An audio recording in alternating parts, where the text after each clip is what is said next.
পৃথিবীতে মহাদেব শিব সেবানন্দার আশ্রমেতে খুশি খুশি তাদের হাত থেকে সেবা নিচ্ছিলেন। আশ্রমের সেবানন্দ এবং তার চেলা মহাদেবের খুশি খুশি সেবা করছিলেন। অন্যদিকে কৈলাসে বিনায়ক, কার্তিক এবং নন্দী এবং তার দুটো প্রহরী শিবরাত্রির সমস্ত আয়োজন শুরু করে দিয়েছিল। আমাদের সমস্ত আয়োজন হয়ে গেছে, শুধুমাত্র পিতাশ্রী কৈলাসে চলে এলেই ব্যাস কাজ হয়ে যাবে। হ্যাঁ ভাই, তুই ঠিক বলেছিস, অনেক দিন হয়ে গেছে বাবা কৈলাসে নেই। বাবা কৈলাসে চলে এলেই ব্যাস, আর কোনো চিন্তা নেই।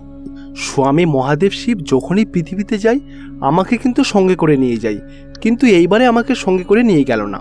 নিশ্চয়ই স্বামীজির কিছু বিশেষ কাজ আছে, না হলে আমাকে তো নিয়ে যেত। স্বামী মহাদেব শিবকে অনেক দিন দেখিনি, মনটা কেমন ব্যাকুল হয়ে উঠছে। আমি মনে মনে ভগবান শিবের জন্য খুবই কষ্ট পাচ্ছি যে স্বামী আজকে আমাদের থেকে অনেক দূরে আছে। মাতাশ্রী, আপনি যদি অনুমতি দেন তাহলে আমি স্বামীকে সঙ্গে করে নিয়ে আসতে পারি। ঠিক আছে নন্দী, তুমি যাও। পার্বতী দেবীর অনুমতি নিয়ে নন্দী পৃথিবীতে চলে গেল। তারপর নন্দী আশ্রমের কাছে নামল, আশ্রমের ভেতরে প্রবেশ করল। ঋষি সদানন্দা মহাদেব শিবের পা মালিশ করছিলেন। নন্দী দেখল ভগবান শিব ঘুমোচ্ছেন। হে সদানন্দ, মহাদেব স্বামীকে তাড়াতাড়ি কৈলাসে পাঠিয়ে দাও। সমস্ত কৈলাসবাসী মহাদেব স্বামীর জন্য অপেক্ষা করছেন। আপনি তো জানেন শিবরাত্রি খুব সামনেই। আমার দেবী মা মাতা পার্বতী মহাদেবের জন্য অপেক্ষা করছে, কারণ তিনি তো শিবরাত্রি পালন করবে, তাই না? দেখুন, মহাদেব শিবকে পাঠাতে আমার কোনো আপত্তি নেই, কিন্তু উনি তো এখন ঘুমোচ্ছেন। এইরকম অবস্থায় মহাদেব শিবকে তোলাটা উচিত হবে না, কারণ উনি রেগে যেতে পারেন। আপনি যদি তুলতে পারেন তাহলে তুলুন, আমার কোনো আপত্তি নেই। সদানন্দ স্বামী এইভাবে তাকে বলল। নন্দী মহাদেব স্বামীকে জাগানোর জন্য অনেক ডাকাডাকি করল, অনেক তোলার চেষ্টা করল, কিন্তু মহাদেব শিব অঘোর ঘুমে ঘুমোচ্ছিলেন। নন্দী তখন হতাশ হয়ে গেল। সে হতাশ হয়ে কৈলাসে ফিরে গেলেন। কি হলো নন্দী, তুমি খালি হাতে ফিরে এলে? তোমার স্বামীজি কই? ওনাকে সঙ্গে করে নিয়ে এলে না? কি ব্যাপার বলো তো? মহাদেব শিব সদানন্দের আশ্রমেতে ঘুমোচ্ছেন। আমি মহাদেব শিবকে অনেক ডাকাডাকি করলাম, কিন্তু ওনার তো ঘুমই ভাঙেনি। কি করব? এইবার সদানন্দের আশ্রমেতে আমি এবং আমার ভাই যাব। মা, আপনি একদম চিন্তা করবেন না, আমি পিতাশ্রীকে অবশ্যই নিয়ে আসব। তারপর তারা দুজন ভাই তাদের বাহনে চেপে সোজা পৃথিবীতে চলে গেল সদানন্দের আশ্রমেতে। তারা দুভাই প্রতিবারের মতো দেখল সদানন্দ মহাদেব শিবের সেবা করছে, আর অন্যদিকে ভগবান মহাদেব শিব ঘুমোচ্ছেন। পিতাশ্রী, পিতাশ্রী, উঠুন, দেখুন মা আপনার জন্য অপেক্ষা করছে। হ্যাঁ পিতাশ্রী, আমরা কৈলাসে আপনার জন্য সমস্ত কিছু ব্যবস্থা করে রেখেছি। পিতাশ্রী, আপনি আমাদের সাথে এখনই কৈলাসে চলুন, আমরা সেখানে গিয়ে শিবরাত্রি খুবই ধুমধামের সাথে পালন করব। এইভাবে তারা দু ভাই অনেক ডাকাডাকি করল, কিন্তু মহাদেব শিব তখনও কিন্তু ঘুমে বিভোর ছিল। তাদের ডাকে কোনোরকমভাবে সাড়া দিল না। তারা দু ভাই হতাশ হয়ে তখন তাদের বাহনে চেপে আবার কৈলাসে চলে গেল। বাচ্চারা, তোমাদের চেহারা দেখে স্পষ্ট বোঝা যাচ্ছে যে স্বামীজিকে তোমরা আনতে পারোনি। ঠিক আছে, কোনো ব্যাপার না, চিন্তা করো না। এবারে আমি নিজেই ওনার কাছে যাব, তোমরা এখানেই থাকো, ঠিক আছে? এই কথা বলে মাতা পার্বতী সঙ্গে সঙ্গে আশ্রমেতে চলে গেল। তখনই সদানন্দ পার্বতী দেবীকে আসতে দেখে তার পায়ে পড়ে তাকে প্রণাম করল। মা দেবী, এই সব কিছুর জন্য কিন্তু আমি দায়ী না। আমি শুধুমাত্র মহাদেবের সেবা করতে চেয়েছিলাম। আমি যেমনটি চেয়েছিলাম ভগবান সেইভাবে শুয়ে পড়েছে, সেই থেকেই আমি ভগবানের সেবা করে আসছি। যদি এই মুহূর্তে মহাদেব শিব জেগে ওঠে তখন আমি ভাবব আমার সেবা পূর্ণতা লাভ পেয়েছে। ঠিক আছে, আপনি চিন্তা করবেন না, দেখি আমি ওনাকে তুলতে পারি কিনা, আমি চেষ্টা করি।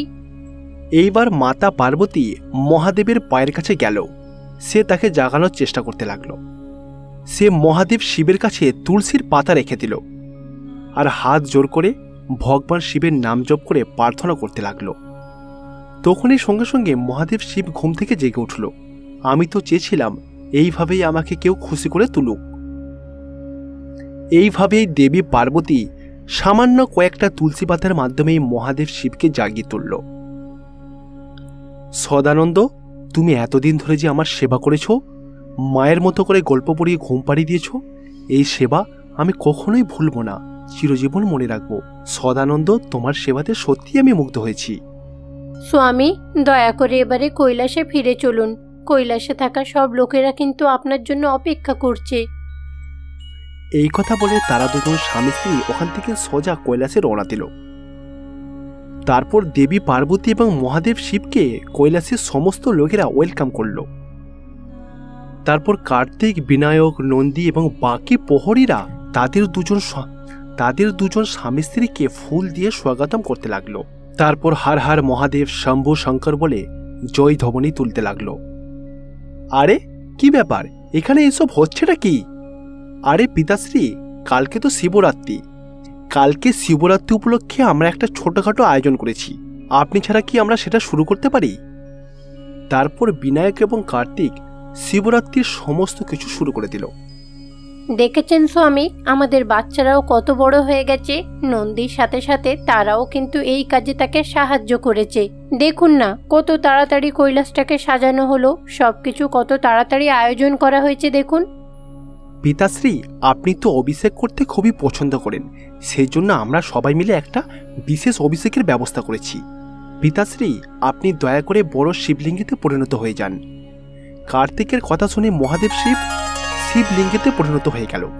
ভাই কার্তিক, তুমি এখনই পৃথিবীতে যাও। আমরা পিতাশ্রীর অভিষেক করতে চাই পবিত্র গঙ্গা জল দিয়ে। তুমি এখনই কলসি করে জল নিয়ে আসো। বিনায়কের কথা শুনে কার্তিক পৃথিবীতে গেল জল আনতে কলসি করে। পবিত্র গঙ্গা জল কলসি করে নিয়ে এলো। মাতা পার্বতী সেই পবিত্র গঙ্গা জল মহাদেবের মাথায় ঢেলে দিল। এরপর বিনায়কও পবিত্র গঙ্গা জল তার পিতাশ্রীর মাথায় ঢেলে দিল। তারপর একে একে কার্তিক, নন্দী, বাকি সমস্ত প্রহরীরাও এক এক করে অভিষেক করতে লাগলো। এইভাবে জল ঢালার অভিষেক সকলের শেষ হলো। চলো, এখন ভগবানকে বিভূতি লাগাতে হবে। এই নিন মাতা দেবী, আমি আপনার জন্য বিভূতি এনেছি, এবার ভগবানকে সাজিয়ে দিন। এরপর মাতা পার্বতী দেবী বিভূতি দিয়ে ভগবান শিবলিঙ্গকে খুব সুন্দর করে সাজিয়ে তুললেন। নন্দী, তুমি পিতাশ্রীর জন্য সিল্কের কাপড় এনেছো তাই না? যাও নিয়ে আসো, পিতাশ্রীকে দিয়ে দাও। ঠিক আছে ছোটবাবু। কার্তিকের অনুরোধে মহাদেব শিবের জন্য যে কাপড়টা এনেছিল সেটা সে আনতে গেল আর মহাদেবের চরণে রেখে দিল। এইভাবে নন্দী তার কার্যকলাপ পুরো করল। পিতাশ্রী, এইবার কিন্তু আপনি আপনার স্বাভাবিক রূপেতে ফিরে আসতে পারেন। তখনই কার্তিকের কথা শুনে মহাদেব শিব সে তার আসল রূপেতে ফিরে এলো। পিতাশ্রী, মাতাশ্রী, নন্দী যে আপনাদের দুজনকে কাপড় দিয়েছে, এইবার সেই কাপড়টা অবশ্যই পরে আসুন। বাচ্চাদের কথা শুনে তারা দুজন স্বামী স্ত্রী নতুনভাবে সেই সিল্কের কাপড়টা পরে এলো। পিতাশ্রী, মাতাশ্রী, আপনাদের দুজনকে কিন্তু খুবই সুন্দর লাগছে। পিতাশ্রী, মাতাশ্রী, এইবার আপনারা দুজন এই সিংহাসনেতে বসুন। বিনায়কের কথা শুনে সঙ্গে সঙ্গে তারা দুজন সিংহাসনেতে বসল। এই কথা বলে বিনায়ক এবং কার্তিক রান্নাঘরেতে গেল। ভাই কার্তিক, আমরা দুজন তো কালকে রাতে মাকে না বলে লাড্ডু তৈরি করেছিলাম, সেইগুলো ভাই কোথায় লুকিয়ে রেখেছিস? হ্যাঁ ভাই, আমি ওই লাড্ডুগুলোকে প্লারের পাশে লুকিয়ে রেখেছি। তারপর তারা দুজন ভাই লাড্ডুগুলোকে নিয়ে তার মা বাবার কাছে যেতে লাগলো। তাদের কাছে গিয়ে বিনায়ক বলল, পিতাশ্রী, মাতাশ্রী, মা তো প্রতিদিন আমাদের জন্য রান্নাবান্না করে। আমরা এবার মায়ের জন্য রান্নাবান্না করেছি, মাকে জানতেও দিইনি, লুকিয়ে লুকিয়ে কাজটা করেছি। এই লাড্ডুগুলো তৈরি করেছি, খেয়ে দেখুন কেমন হয়েছে। আরে বাচ্চারা, সত্যি এটা তো খেতে খুবই দারুণ হয়েছে, খুব ভালো হয়েছে। হ্যাঁ, আমারও তো খুবই ভালো লাগছে, যেন মনে হচ্ছে দেবী তুমিই তৈরি করেছো। এইভাবে তারা দুজন স্বামী স্ত্রী লাড্ডুগুলোকে খেয়ে বলল খুবই সুন্দর হয়েছে, একদম সুস্বাদু। তারপর মাতা পার্বতী সেই লাড্ডুগুলো কৈলাসে উপস্থিত সকলকেই এক এক করে লাড্ডুগুলোকে বিলোতে লাগলো। কৈলাসে উপস্থিত সকলেই ওই লাড্ডুগুলোকে খেয়ে খুবই প্রশংসা করছিল। পিতাশ্রী, শিবরাত্রি উপলক্ষে আমরা যে আয়োজন করেছিলাম সবকিছু ঠিকঠাক ছিল তো? কোথাও ভুল ত্রুটি ছিল না তো? হ্যাঁ দেখো বাবা, এই দিক থেকে তোমাদের মধ্যে কোনো কমি নেই, কিন্তু প্রত্যেক অনুষ্ঠানে একটা বিশেষ কাজ তোমাদের করা দরকার, যেটা তোমরা করোনি। প্রত্যেক অনুষ্ঠানে অন্তত এটা করা উচিত, এটা কিন্তু তোমরা মনে রেখো। পিতাশ্রী, কোনটা বলছেন আমি ঠিক বুঝতে পারছি না। দেখো, বাড়িতে তুমি যা কিছু করছো সব কিছু ঠিক আছে, তাতে আমাদের কোনো যায় আসে না, কিন্তু বাইরে আমাদের সর্বদা উচিত গরিব দুঃখীদের সাহায্য করা, কারণ তুমি এখানে উৎসবের মাধ্যমে খুশি অনুভব করবে, আর সেই দিকে তারা না খেতে পেয়ে মারা যাবে, এটা কিন্তু আমি কখনোই চাই না। তাই আমরা যতটা খুশি অনুভব করছি তাদেরকেও সেম খুশি দেওয়া উচিত। যখন মহাদেব শিব এই কথা বলল, সঙ্গে সঙ্গে বিনায়ক, কার্তিক এবং নন্দী পৃথিবীতে চলে গেল। তারা পৃথিবীতে গিয়ে নিজেদের রূপ পরিবর্তন করলো, একেবারে নিজেদের আসল রূপ ছেড়ে সাধারণ মানুষের মতো হয়ে গেল। তারপর তারা তিনজন তিন দিকে চলে গেল। এক এক করে তারা তিনজন গরিব দুঃখীদের সমস্যা সম্পর্কে জানলো এবং তাদেরকে সাহায্য করতে লাগলো। কার বাড়িতে আজকে রান্না হয়েছে, কে আজকে না খেয়ে রয়েছে, সমস্ত খোঁজ খবর নিল। সমস্ত কার্যকলাপ শেষ করে আবারও তারা আসল রূপেতে ফিরে এলো। আচ্ছা বন্ধুরা, আপনারা তো প্রত্যেক শিব মন্দিরে নন্দীকে দেখতে পান, যে হচ্ছে শিবের বাহন। কিন্তু এই শিবের বাহন মানে নন্দীর উৎপত্তি কোথা থেকে হলো আপনারা কি জানেন? চলুন দেখে নিই। অনেক আগে মানে প্রাচীনকালে একটা ঋষিমণি ছিল, যার নাম ছিল শিলাদু।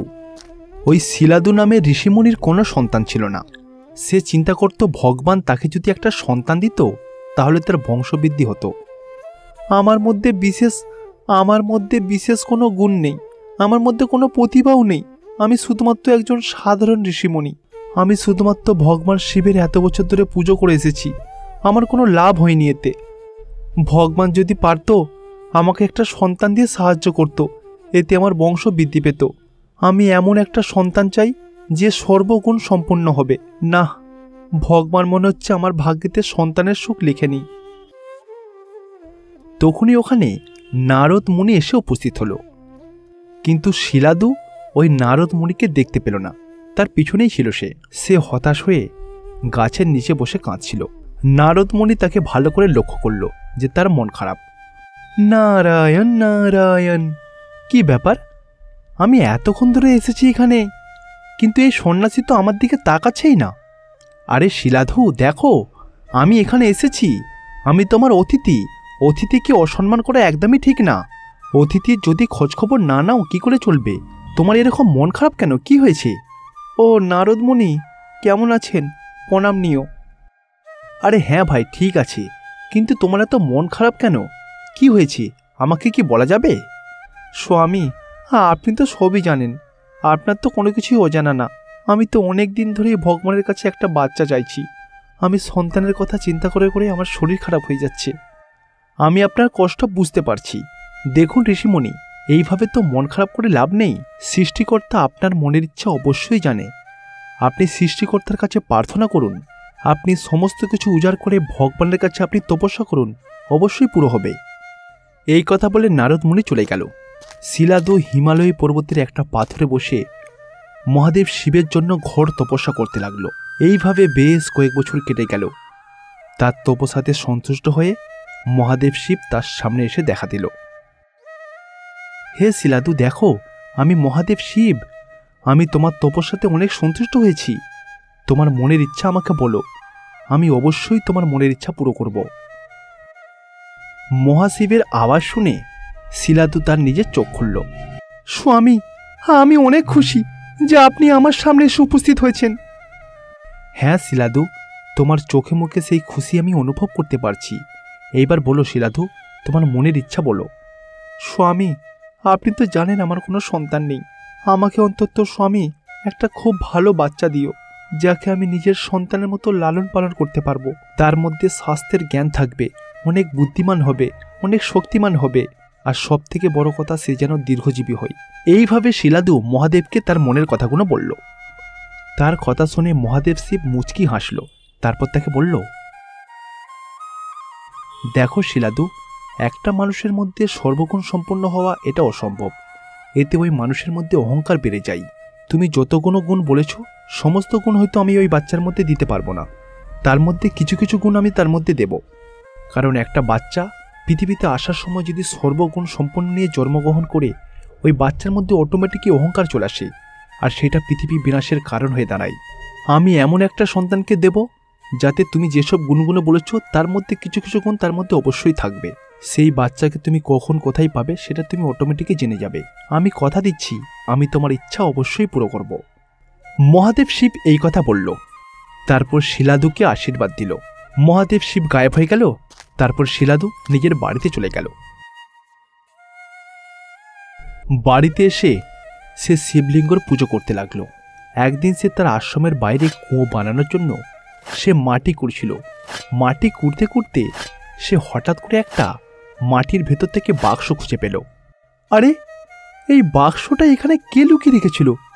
দেখি তো এই বাক্সের ভেতরে কি আছে দেখি। তারপর শিলাদু ওই বাক্সটাকে খুলল। বাক্সের মধ্যে দেখলো একটা জীবন্ত শিশু কান্নাকাটি করছে। বক্সের মধ্যে বাচ্চাটাকে দেখে শিলাদু তো আশ্চর্য হয়ে গেল।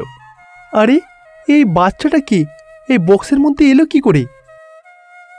শিলাদু যখন এটা চিন্তা করছিল তখনই শিলাদু একটা গায়েবী আওয়াজ শুনতে পেল। ও শিলাদু, তুমি যে মহাদেব ভগবান শিবের কাছে সন্তান চেয়েছিলে, মহাদেব তোমাকে এই সন্তানটা দিয়েছে। আজ থেকে এটা তোমার সন্তান। তুমি একে ভালো করে যত্ন সহকারে মানুষের মতো মানুষ করো। আর হ্যাঁ শিলাদু, তুমি কিন্তু এই বাচ্চার নাম নন্দু রাখবে। এটা কিন্তু মহাদেব শিবের আদেশ। এত বছর পরে ভগবান আমাকে একটা সন্তান দিয়েছে। বাচ্চাটা কি ফুটফুটে, কি সুন্দর দেখতে। আমি খুব খুশি, আমি আনন্দে আত্মহারা। হে মহাদেব, আপনাকে অসংখ্য অসংখ্য ধন্যবাদ মহাদেব। শিলাদু এইভাবে মহাদেবকে ধন্যবাদ জানালো।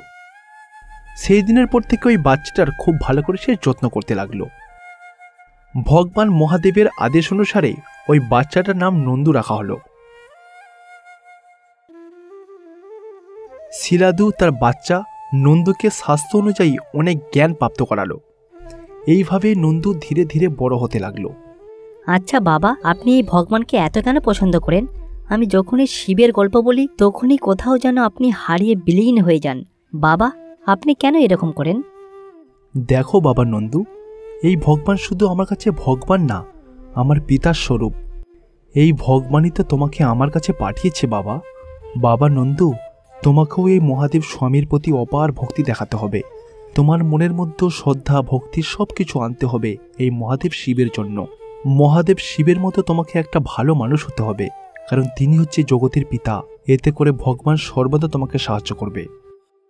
তার বাবা শিলাদুর কথা শুনে নন্দুর মনে ভগবান শিবের প্রতি ভক্তি ভালোবাসা বেড়ে গেল। সেই দিনের পর থেকে নন্দু সর্বদা ভগবান শিবকে মানত এবং তার ভক্তিতে বিলীন হয়ে থাকত। এরকম বেশ কিছুদিন কেটে যাবার পরে হঠাৎ করে একদিন দুটো সন্ন্যাসী তাদের আশ্রমে এসে উপস্থিত হলো। হে ঋষিমণি, আমরা অনেক দূর থেকে যাত্রা করে আসছি। দয়া করে আমার এই যাত্রাপথে আপনি যদি আপনার আশ্রমে কিছুদিন আমাদেরকে আশ্রয় দিতেন। আরে, আপনারা আমাদের আশ্রমে এসেছেন, এ তো আমাদের সৌভাগ্য। আসুন। তারা দুজন তাদের আশ্রমে ঋষিমণির খুব সেবা যত্ন করতে লাগলো। তখনই তাদের মধ্যে একজন ঋষিমণি বলে উঠল, দেখুন, আমি আপনার ছেলের হাত দেখে তার ভবিষ্যৎ বলে দিতে পারবো, কারণ আমি এই বিষয়তে খুবই পটু। বাবা নন্দু, তোমার হাতটা এদিকে বাড়াও, আমি তোমার হাত দেখব। তারপর তারা দুজন নন্দুর হাত দেখল, কিন্তু নন্দুর হাত দেখার পরে দুজন ঋষিমণি আর কোনো কথা বলল না। তারা দুজন সোজা ওখান থেকে চলে যেতে লাগলো। আরে, কি হলো ঋষিমণি, তোমরা দুজন আমার ছেলের কুণ্ডলী না বলেই চলে যাচ্ছ, ওর ভাগ্য ভবিষ্যৎ না বলেই চলে যাচ্ছ? দেখুন, আপনারা দুজন আমাদের খিদে মিটিয়েছেন, আমাদের অনেক খাতির যত্ন করেছেন। আমরা দুজন আপনাকে সম্মান করি। আমরা আপনার ছেলের হাত দেখেছি। আমি এমন কোনো জিনিস বলতে চাই না যাতে আপনার কষ্ট হোক। কি বলছেন কি? সে কি? আপনারা এমন কি দেখেছেন আমাকে বলুন। দেখুন, আপনার সন্তান এখন যুবক, কিন্তু ওনার হাতেতে দেখতে পাচ্ছি উনি বেশি দিন বাঁচবে না। শিলাদু এটা শুনে খুবই কষ্ট পেল। তার যেন পা থেকে মাটি সরে গেল। আরে, কি হলো বাবা? আপনি এইভাবে বিছানাতে মন খারাপ করে বসে আছেন কেন? আপনার তো শরীর খারাপ হয়ে যাবে। আপনি কাল পর্যন্ত তো ভালোই ছিলেন। কি হয়েছে বাবা, বলুন। নন্দুর এইরকম কথা শুনে সে তার ছেলেকে বলল যে ঋষি মুনিরা কি বলেছে তার ভাগ্যের ব্যাপারে। বাবা, আমি বুঝতে পারছি না, আমি কি করব। আরে বাবা, আপনি একদম চিন্তা করবেন না। পরমেশ্বর সমস্ত জায়গাতেই রয়েছে। আমি মহাদেব শিবের কাছে ঘর তপস্যা করব। আমার যত কষ্টই হোক না কেন, আমি মহাদেব শিবের সাথে দেখা করব এবং তার কাছ থেকে একটা বর চাইব। নন্দু মহাদেব শিবের জন্য তপস্যা করবে, সেই জন্য সে জঙ্গলে চলে গেল তপস্যা করতে। হে ভগবান, আপনি তো আমাকে জীবন দিয়ে পাঠিয়েছেন। দয়া করে আমার ইচ্ছাটাকে পুরো করবেন, আমার বরটাকে পুরো করবেন। অবশ্যই আমার বাবার মনের কষ্টগুলোকে দূর করে দেবেন। তারপর নন্দু ভগবান শিবের কাছে তপস্যা শুরু করে দিল। এইভাবে বেশ কিছুদিন কেটে গেল। কিছুদিন পরে ভগবান শিব তার তপস্যাতে খুবই প্রসন্ন হল। তখন মহাদেব শিব নন্দুর সামনে এসে উপস্থিত হল। নন্দু, তোমার তপস্যাতে আমি খুশি হয়েছি। বলো বালক, তোমার ইচ্ছা আমাকে বলো। স্বামী, আপনার দর্শন পেয়ে গেছি, আর আমার কি লাগবে? আর তো আমার কিছুই চাই না। আমি শুধুমাত্র আপনার সাথে দেখা করতে চেয়েছিলাম স্বামী। আমি সারা জীবন স্বামী আপনার সেবা করতে চাই, আপনার সাথে থাকতে চাই। আমি সারা জীবন আপনার আদেশ পালন করতে চাই।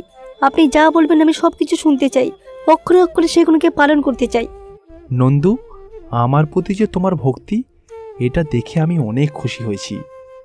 দেখো, আমি তোমাকে আশীর্বাদ করছি, তুমি দীর্ঘায়ু হবে, তুমি আমার সাথে সারা জীবন থাকবে।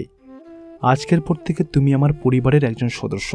আজকের পর থেকে তুমি আমার বাহন মানে গরুর রূপ ধারণ করবে, আর গরু হয়ে আমার কাছে থাকবে। এইভাবেই মহাদেব শিব নন্দীকে নিজের বাহনে রূপান্তরিত করল। এইভাবেই মহাদেব শিব নন্দীকে তাদের বাড়ির সদস্য করে নিল। নন্দী কৈলাসের সদর দরজায় পাহারা দিত। এইভাবেই শিলাদুয়ের সন্তান নন্দু ভগবানের কাছে গিয়ে নন্দীতে পরিণত হল। সে কৈলাসে মহাদেব শিবের পুজো করে আর কৈলাসে মহাদেব শিবের সেবা করে সে বাকি জীবনটা খুশি খুশি কাটিয়ে দেয়। একদা একটা গ্রামেতে গোপী নামের একটা লোক বসবাস করত। তার স্ত্রীর নাম ছিল গৌতমী। তারা খুবই গরিব ছিল। ছোট্ট একটা ঝুপড়ি বাড়িতে তারা দুজন স্বামী স্ত্রী বসবাস করত। তারা কোনো রকমে জীবন কাটাচ্ছিল। তাদের একবেলা খাবার জুটলে অন্য বেলা খাবার জুটত না, না খেয়ে তারা থাকত। গোপী এবং গৌতমী শিবের পরম ভক্ত ছিল। সময় পেলেই তারা ভগবান শিবের ব্যাপারে চিন্তা করত। তাদের জীবন যাতে সুখময় হয়ে সর্বদা তারা দুজন ভগবানের কাছে প্রার্থনা করত। প্রতিদিন সকালবেলা উঠে শিব মন্দিরটাকে গৌতমী খুব সুন্দর করে ঝাড় দিয়ে পরিষ্কার করত। তারপর তার স্বামী গোপী শিব মন্দিরের চারপাশটা খুব সুন্দর করে পরিষ্কার করত। এইভাবে তাদের দুজনের সারাদিন ওই মন্দির প্রাঙ্গণেই কেটে যেত। জানো, আমার কিন্তু পূর্ণ বিশ্বাস একদিন ভগবান শিব মুখ তুলে ঠিক আমাদের দিকে তাকাবেন। উনি ছাড়া তো আর আমাদের সাহায্য করার মতো কেউ নেই। হ্যাঁ গৌতমী, আমারও দৃঢ় বিশ্বাস যে ভগবান একদিন নিশ্চয়ই আমাদের উপরে মুখ তুলে তাকাবে। সেই জন্যই তো, তুমি তো জানোই, সারাদিন ভগবানের মন্দিরেতে পড়ে থাকি, কিছু না কিছু কাজ করি। আমি আর কিছুই চাই না, শুধুমাত্র দুবেলা দুমুঠো পেট ভরে খেতে পেলেই ব্যাস যথেষ্ট। এইভাবে তারা দুজন স্বামী স্ত্রী একে অপরের সাথে কথা বলছিল। ওই মন্দিরেতে রুদ্রাইয়া নামের একজন পুরোহিত মশাই পুজো করতেন। পুরোহিত মশাইও খুব বড় একজন ভক্ত ছিল। পুরোহিত মশাই সর্বদা দুজন স্বামী স্ত্রীকে লক্ষ্য করতেন যে তারা দুজন সর্বদা শিব মন্দিরে পড়ে আছে। শিবের প্রতি ভালোবাসা দেখে পুরোহিত মশাই খুশি। এই যে দাদা, আপনাদেরকে আমি বেশ কয়েকদিন ধরে লক্ষ্য করছি, প্রতিদিন আপনারা মন্দিরে আসেন, আমার আসার আগে সমস্ত মন্দির চত্বর পরিষ্কার করে রাখেন, যার জন্য আমার পুজো করতে খুবই সুবিধা হয়। আপনারা কে বলুন তো? আপনারা কোথায় থাকেন আর কি চান? পুরোহিত মশাই, আমার নাম হচ্ছে গোপী, আর এটা হচ্ছে আমার স্ত্রী, এর নাম হচ্ছে গৌতমী। আমরা দুজন দুজনকে ভালোবেসে বিয়ে করেছিলাম, যার জন্য বাড়ির লোকেরা আমাদেরকে বাড়ি থেকে তাড়িয়ে দিয়েছে। সেই দিনের পর থেকে আমাদের সমস্যা যেন আমাদেরকে ছাড়ছেই না। কোনো রকমে আমি দিন আনি দিন খাই। আমি কখনো কাজ পাই বা কখনো কাজ পাই না। আমাদের একবেলা খাবার জোটে তো, আর একবেলা খাবার জোটে না। আমরা দুজন স্বামী স্ত্রী মহাদেব শিবের খুব বড় ভক্ত। হ্যাঁ পুরোহিত মশাই, আমরা কিন্তু বিশ্বাস করি ভগবান শিব ঠিক একদিন আমাদের জীবনটাকে বদলে দেবে। তাই তো ওনার সাথে প্রত্যেক দিন দেখা করতে আসি। আমরা একটা কাজের খোঁজে রয়েছি, কাজ পেলে আমরা কাজ করব। গোপী এবং গৌতমী তাদের সমস্ত সমস্যাগুলো পুরোহিত মশাইকে বলল। পুরোহিত মশাই তাদের সমস্যা বা দুঃখর কথা শুনে পুরোহিত মশাইয়ের মনটা খারাপ হয়ে গেল। সে তখন কিছু করার চিন্তা করতে লাগলো। তারপর পুরোহিত মশাই তাদের দুজন স্বামী স্ত্রীকে তার বাড়িতে নিয়ে গেল। তারপর ওই পুরোহিত মশাই তার স্ত্রীর সাথে তাদের দুজনের পরিচয় করিয়ে দিল। দেখো, তোমাদের জীবনের সমস্যাগুলো শুনে সত্যি আমি খুবই দুঃখ পেয়েছি। আমি তোমাদের দুজনকে একটা সমাধান দিতে চাই। যদি ঠিকঠাকভাবে মেনে চলো তাহলে তোমাদের জীবন সচ্ছল হতে পারে। পুরোহিত মশাই, কি সমাধান বার করবেন বলুন না, আমাদের কি করতে হবে? আমরা কিন্তু সবকিছু করার জন্য তৈরি আছি। পুরোহিত মশাই রুদ্রাইয়া ভগবত গীতা খুলল। শাস্ত্র অনুযায়ী তাদের কি সমস্যার সমাধান করা যায় সেটা তাদেরকে বলতে লাগলো। দেখো, এই পবিত্র গ্রন্থের মধ্যে কিন্তু সমস্ত সমস্যার সমাধান রয়েছে। একইভাবে আপনাদেরও সমস্যার সমাধান অবশ্যই রয়েছে। আপনারা দুজন স্বামী স্ত্রী ভোরের বেলাতে মন্দিরে আসুন। মহাদেব শিবকে 108 কলসি জল দিয়ে অভিষেক করো। পবিত্র গঙ্গা জল যেন সেটা হয়। প্রতিদিন এইভাবে কাজটা করতে হবে। তারপর মহাদেবের কাছে তোমাদের ইচ্ছাটাকে প্রকাশ করো। প্রতিদিন যদি তোমরা এটা করতে পারো তাহলে তোমাদের মনোকামনা অবশ্যই পূর্ণ হবে। আরে তোমাদেরকে আসল কথাটা বলতে ভুলে গেছি, শুধু অভিষেক করলে তো চলবে না। তোমাদের ইচ্ছে যখন পূর্ণ হয়ে যাবে তখন 100 জন গরিব লোকেদের তোমাদের খাওয়াতে হবে। তোমরা যদি এটা করার প্রতিজ্ঞা করো তবেই সাহায্য করতে পারবো। পুরোহিত মশাই এবং তার স্ত্রী তাদের দুজন স্বামী স্ত্রীকে খুব সুন্দর উপদেশ দিল। তারা দুজন স্বামী স্ত্রী ওই দিনের মতো ওখান থেকে চলে গেল। সিদ্ধান্ত নিল সেই দিনের পর থেকে তারা পুজো করবে।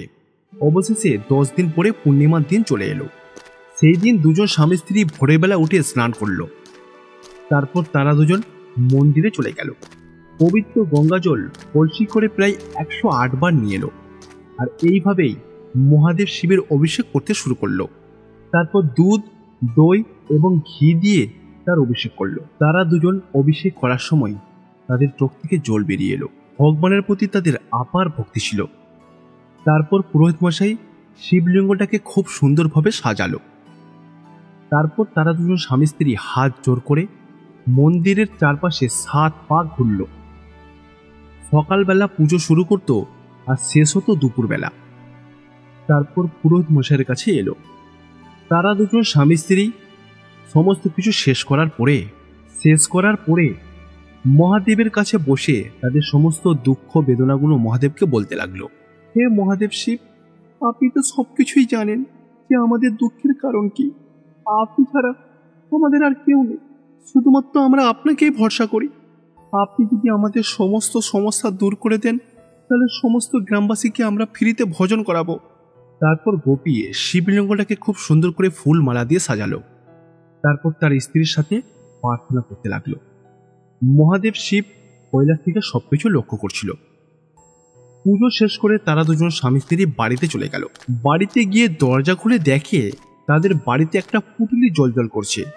গোপী যখন ওই পুঁটুলিটাকে খুললো দেখলো যে তাতে বেশ কয়েক বান্ডিল টাকা রয়েছে। এইটা দেখে তারা দুজন তো বেশ অবাক হয়ে গেল। এতগুলো একসাথে টাকা দেখে তারা খুবই খুশি হলো। জানো, এটা দেখে মনে হচ্ছে এটাই কিন্তু আসল শিবলিঙ্গ। কোনোদিন ভাবতে পারিনি শিবলিঙ্গ এত তাড়াতাড়ি আমাদের উপরে দয়া দেখাবেন। হ্যাঁ গৌতমী, ভগবান মনে হয় আমাদের উপরে মুখ তুলে তাকিয়েছে। গোপী এবং গৌতমী তারা দুজন স্বামী স্ত্রী অনেক খুশি হলো। কি গো, এত কষ্টের পরে যখন এতগুলো টাকার মুখ দেখতে পেয়েছি তখন এই টাকাগুলোকে আমরা অপচয় করব না, ভালো কোনো কাজে লাগাবো। হ্যাঁ গৌতমী, এই টাকা দিয়ে আমি চিন্তা করছিলাম আমি কোনো ব্যবসা করব না। আমি চিন্তা করছিলাম আমি একটা অটো কিনবো, কারণ অটো চালিয়ে অন্তত প্রতিদিন কিছু না কিছু অন্তত টাকা উপার্জন করতেই পারবো। কিছু না কিছু তো অন্তত বাড়িতে আসবে। এইটা চিন্তা করে গোপী একটা অটো কিনে ফেললো ওই টাকা দিয়ে। আর ওই অটোর মধ্যে লেখা ছিল ওম নমঃ শিবায়। গোপী প্রতিদিন সকাল সকাল উঠে আগে মহাদেব শিবের পুজো করত, তারপরেই সে অটো চালাতে যেত। এইভাবে সে সকাল থেকে সন্ধ্যা পর্যন্ত অটো চালাতো, অনেক পরিশ্রম করত। এইভাবে গোপী প্রতিদিন কিছু না কিছু টাকা উপার্জন করত।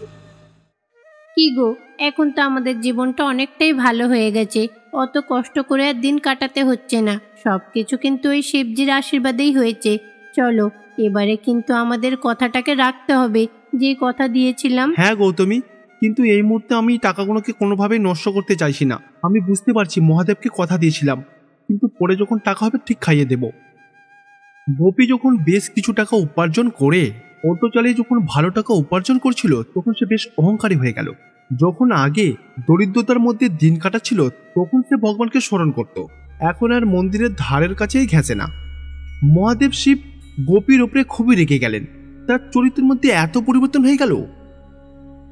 দেখলেন মহাদেব, যখন এদের দরকার থাকে তখন এরা আমাদেরকে স্মরণ করে, আমাদের কাছে প্রার্থনা করে। যেই ওদের দরকার মিটে যায় ওরা তাদের কথাগুলো ভুলে যায়। ওরা যে প্রতিজ্ঞাটা করেছিল সেটা এখন ভুলে গেছে। তাহলে মহাদেব এখন কি করবেন? দেখো পার্বতী, ও যখন খুবই দুঃখে ছিল ও তখন আমাকে কথা দিয়েছিল যদি তার সমস্যা দূর করে দিই তবে সে কিন্তু গরিবদেরকে খাওয়াবে। এইটা চিন্তা করেই পার্বতী আমি ওকে টাকাগুলো দিয়েছিলাম ওর বাড়িতে, কিন্তু এখন আমি ওকে উচিত শিক্ষা দেব, তবেই বেটা বুঝবে। তারপর মহাদেব শিব একজন সাধারণ মানুষের রূপ ধারণ করলো। সে গোপীর অটোতে গিয়ে বসে পড়ল। ওই ব্যক্তি যেখানে যেতে চায় গোপীও তাকে সেখানে নিয়ে যেতে লাগলো। বাবু, আপনার 100 টাকা হয়েছে, আপনি তাড়াতাড়ি আমাকে 100 টাকা দিন, আমার আবার অটোতে তেল নেই, আমাকে ডিজেল ভরতে হবে। গোপীর মুখ থেকে এইরকম কথা শুনে ছদ্মবেশী শিব তখন তাকে বলল, আমি তোমাকে যা টাকা দেওয়া দিয়ে দিচ্ছি, এইবার আমি সেগুলোকে উসুল করতে এসেছি। এই কথা বলে ওই লোকটা ওখান থেকে চলে যেতে লাগলো। গোপী ওই বৃদ্ধ লোকের কথা শুনে কিছুই তো বুঝতেই পারল না। এইভাবেই গোপী যখন কাজ শেষ করে বাড়ি ফিরল রাতের বেলা, তখন তার স্ত্রী গৌতমী তাকে বলল, কি গো, তুমি যে অটো চালিয়ে টাকা উপার্জন করছো, কই আমি তো একটা টাকারও মুখ দেখতে পাচ্ছি না। টাকাগুলো তুমি কি করছো আমাকে সত্যি করে বলো। বাড়িতে একটা কানাকড়িও ছিল না, যার জন্য গোপীর খুবই মনটা খারাপ হয়ে গেল। এইভাবে সে পরের দিন আবারও অটো নিয়ে বেরোলো। ওই দিনও সে সারাদিন অটো চালালো, কিন্তু সেই দিনও সেই বৃদ্ধ লোক তার অটোতে বসলো। গোপী তাকে জিজ্ঞাসা করলো, আপনি কোথায় যাবেন বলুন, আপনাকে ছেড়ে দিচ্ছি। গোপী তার গন্তব্যস্থলে তাকে ছেড়ে দিল। আজকেও আপনার 100 টাকা হয়েছে, অন্তত আজকে তো কিছু টাকা দিন। দেখো, আমি তো তোমাকে কালকে দেবো বলেছিলাম, আমি তোমাকে কাল দিয়ে দেবো, এই মুহূর্তে আমার কাছে টাকা নেই, সময় হলে আমি তোমাকে ঠিকই টাকা দেব। এই কথা বলে মহাদেব শিব ওখান থেকে চলে গেল। গোপী তো কিছুই বুঝতে পারলো না, ভাবলো লোকটা কি পাগল টাগল আছে নাকি। সেই দিন যখন গোপী বাড়িতে ফিরলো, তার স্ত্রী অনেক কান্নাকাটি করছিল। কে গো, শোনো না, কিছুই তো বুঝতে পারছি না। এতদিন ধরে যে টাকাগুলো জমিয়ে রেখেছিলাম সেইগুলো দেখছি গায়েব হয়ে গেছে। তার স্ত্রীর মুখ থেকে এইরকম কথা শুনে তখন গোপী সবকিছু বুঝতে পারলো। আরে গৌতমী, গত 2 দিন ধরে একটা লোক প্রতিদিন আমার অটোতে ওঠে, আর যখনই টাকা চাই বলছি এই সময় টাকা দেওয়ার সময় না। আমাদের টাকা পয়সার সাথে ওই লোকটা নিশ্চয়ই কোনো না কোনো কানেকশন রয়েছে। সেই দিন রাতে গোপী তার স্ত্রী গৌতমীকে সঙ্গে নিয়ে ওই লোকটাকে খুঁজতে বেরিয়ে পড়ল। দেখলো যে সে রাস্তার ধারে একটা গাছের তলায় বসে আছে। আপনাকে দেখে মনে হচ্ছে আপনি কোনো সাধারণ ব্যক্তি না। বলুন না ভাই, আমার জীবনে এত খারাপ সময় কেন চলছে, কিছু তো বলুন। গোপী যখন এই কথা বলল, তখনই ওই ব্যক্তি তার আসল রূপেতে ফিরে এলো, মানে মহাদেব শিব রূপ ধারণ করলো। দেখো গোপী, তুমি তো আমাকে কথা দিয়েছিলে যখন তুমি আর্থিকভাবে সচ্ছল হয়ে যাবে তখন তুমি 100টা গরিব মানুষকে খাওয়াবে। আমি এই ব্যাপারটাই তোমাকে সর্বদা মনে করার জন্য প্রতিদিন তোমার অটোতে বসতাম, আর তুমি 100 টাকা চাইতে। তুমি যা টাকা উপার্জন করেছিলে সবকিছু গরিবদের মধ্যে আমি বিলিয়ে দিচ্ছি, সেই জন্য তোমার আর্থিক লোকসান হচ্ছে। স্বামী, আমি আমার ভুল বুঝতে পেরেছি, আমি যে ভুল করছিলাম সে ভুল আমি আর কখনোই করব না। আমি বুঝেছি আপনার আমি কথা রাখতে পারিনি, তার জন্য দয়া করে আমাকে ক্ষমা করে দিন মহাদেব, আমাকে ক্ষমা করে দিন। গোপী তার পায়ে পড়ে গেল। ভগবান শিব তখন দয়া দেখিয়ে তার সমস্ত টাকাগুলো তাকে ফিরিয়ে দিল। পরের দিন সকালবেলাতেই গোপী সমস্ত কিছুর ব্যবস্থা করলো। সে 100 জন গরিব দুঃখীদেরকে একসাথে বসে ভোজন করালো। এই সব কিছু দেখে মহাদেব শিব কিন্তু অনেক খুশি হলো। ভগবান শিব কৈলাস থেকে তাদের দুজন স্বামী স্ত্রীকে আশীর্বাদ করলো। তাহলে বন্ধুরা, এই গল্প থেকে আমরা কি শিক্ষা পেলাম? যদি ভগবানের নাম নিয়ে কোনো কিছু মানত করো, সেই মানত কিন্তু অবশ্যই পূর্ণ করবে, নাহলে কিন্তু ভগবান অবশ্যই তোমাকে শাস্তি দেবে। একটা গ্রামে কবিতা নামের একটা ছোট্ট মেয়ে বসবাস করত। খুব ছোটবেলাতেই সে তার মা বাবাকে হারিয়ে ফেলেছিল। একটা ছোট্ট ঝুপড়ি বাড়িতে সে তার ঠাকুমা, যার নাম ছিল সুজাতা, তার সাথেই ওই বাড়িতে কোনো রকমের দিন কাটাচ্ছিল। কবিতার ভগবানের প্রতি ভক্তি ভালোবাসা প্রবল ছিল। সে ভগবান শিবের পরম ভক্ত ছিল। তার সাথে সাথে কবিতার পড়াশোনার প্রতি প্রবল আগ্রহ ছিল। সবকিছু সে একাই করত, তার ঠাকুমারও খেয়াল রাখত তিনি। আরে কবিতা মা, সংক্রান্তির উৎসব শুরু হয়ে গেছে। গ্রামে দেখ না, সব মেয়েরা কি সুন্দর তৈরি হয়ে বাইরে ঘোরাঘুরি করছে, খেলাধুলা করছে, আর তুই তো বাড়িতে বসে শুধু পুজো পার্টি করে চলেছিস। তোর বয়সের কি কোনো বন্ধু নেই? তুই কি একাই থাকবি? আচ্ছা ঠাম্মি, বাড়িতে থেকে যদি ভগবান শিবের আমি পুজো করি তাতে কি অন্যায় করেছি? আমি যদি বাইরে খেলতে না যাই তাতে তোমার কি যায় আসে? আমার খেলতে ভালো লাগে না ওদের মতো, আমি বাড়িতে থেকে পুজো করতেই পছন্দ করি। না না, এতে কোনো দোষ নেই, কিন্তু আজকালকার যুগে তোমার মতো মেয়ে তো দেখাই যায় না। আচ্ছা ঠিক আছে, আমি তোমায় কিছু টাকা দিচ্ছি। তুমি ভালো জামা কাপড় আর একটা সুন্দর সিল্কের ওড়না কিনে আনবে। তুমি এই উৎসবে ভালো করে সেজে গুজে থাকবে, না হলে তো আশেপাশের লোকেরাও খারাপ বলবে, তাই না রে মা? তার ঠাকুমা সুজাতা তখন কবিতাকে কিছু টাকা দিল। কবিতা সেই টাকাগুলোকে নিয়ে মার্কেটের উদ্দেশ্যে রওনা দিল। এইভাবে কিছুটা দূরে যাবার পরে একজন বৃদ্ধ ভিখারির সাথে কবিতার দেখা হলো। ভিখারিটাকে দেখে খুবই দরিদ্র মনে হচ্ছিল। আপনাকে দেখে খুবই দরিদ্র মনে হচ্ছে ঠিক করে খেতে পাননি। না রে মা, শুধু আজকেই নয়, গত 4 দিন ধরেই আমি কিছুই খাইনি। এমনকি জানিস মা, খাবার জন্য আমাকে 1 গ্লাস জলও কেউ দেয়নি। এই সংক্রান্তির উৎসবে সমস্ত মানুষেরা আনন্দ করছে, উৎসব মানাচ্ছে, কিন্তু ভিখারিদেরকে ভিক্ষা দিতে ভুলে গেছে। তাদের এত খুশি উল্লাসের মাঝখানে আমি আমার কষ্টকে কিভাবে ইজহার করব তাদের সামনে? বৃদ্ধ ভিখারিটি গাছের তলায় বসে খুবই মনে মনে কষ্ট পাচ্ছিল। কবিতারও তখন বৃদ্ধ ভিখারিকে দেখে খুবই কষ্ট হলো। তার ঠাকুমা যে জামা কাপড় কিনতে টাকা দিয়েছিল সেই টাকা সে ভিখারিকে দিয়ে দিল। তারপর ভিখারিটা বলল, আরে মা, এত টাকা? আরে মা, এতগুলো টাকা কোথা থেকে এলো? আর তুমি বা আমাকে এতগুলো টাকা দিচ্ছ কেন? আসলে এই টাকাগুলো আমার ঠাম্মি আমাকে দিয়েছিল, কারণ সামনেই সংক্রান্তি উৎসব, একটা ভালো নতুন জামা কাপড় কেনার জন্য। কিন্তু আমার দরকার নেই, আপনাকে দেখে খুবই দরিদ্র মনে হলো, তাই টাকাগুলো বেশি আপনার প্রয়োজন। আপনি এগুলো রাখুন, এই টাকা দিয়ে কিছু খাবার কিনে খাবেন। তাহলে মা, তোমার ঠাকুমা যখন জিজ্ঞাসা করবে তখন তুমি তাকে কি উত্তর দেবে মা? তুমি তোমার ড্রেস না কিনলে তুমি উৎসবে কি পরবে মা? জামা কাপড়ের থেকে কারোর মুখে হাসি ফোটানোটা ভালো কাজ, আর এইটা আমাকে ভগবান শিব শিখিয়েছেন, তাই আমি সেটাই পালন করছি। বৃদ্ধ ভিখারিটিকে এই কথা বলে কবিতা ওখান থেকে চলে গেল। তারপর বাড়িতে গিয়ে সে তার ঠাকুমাকে সবকিছু বলল কি হয়েছে। আরে কবিতা, তোকে তো দেখছি টাকা দিয়েই ভুল করলাম। তোকে জামা কাপড় কেনার জন্য টাকা দিয়েছিলাম, আমি কি জানতাম যে তুই এদিকে দান ধ্যান করে বেড়াবি? তুই এটা কেন করলি মা? কবিতা তখন তার ঠাকুমার কোনো কিছু কথা মাইন্ড করলো না। তারপর সে তার বন্ধুদের সাথে খেলতে চলে গেল। অন্যদিকে তার ঠাকুমা বাড়িতে বসে খুব সুন্দর লাড্ডু তৈরি করছিল, কারণ সেগুলো বিক্রি করে কিছু টাকা উপার্জন করবে। একদিন যখন তার ঠাকুমা মার্কেটে নানা রকমের মিষ্টি বিক্রি করছিল, তখন হঠাৎ করে একটা দ্রুত গাড়ি এসে তাকে অ্যাক্সিডেন্ট করে বসে, যার কারণে তার দুটো পা নষ্ট হয়ে যায়।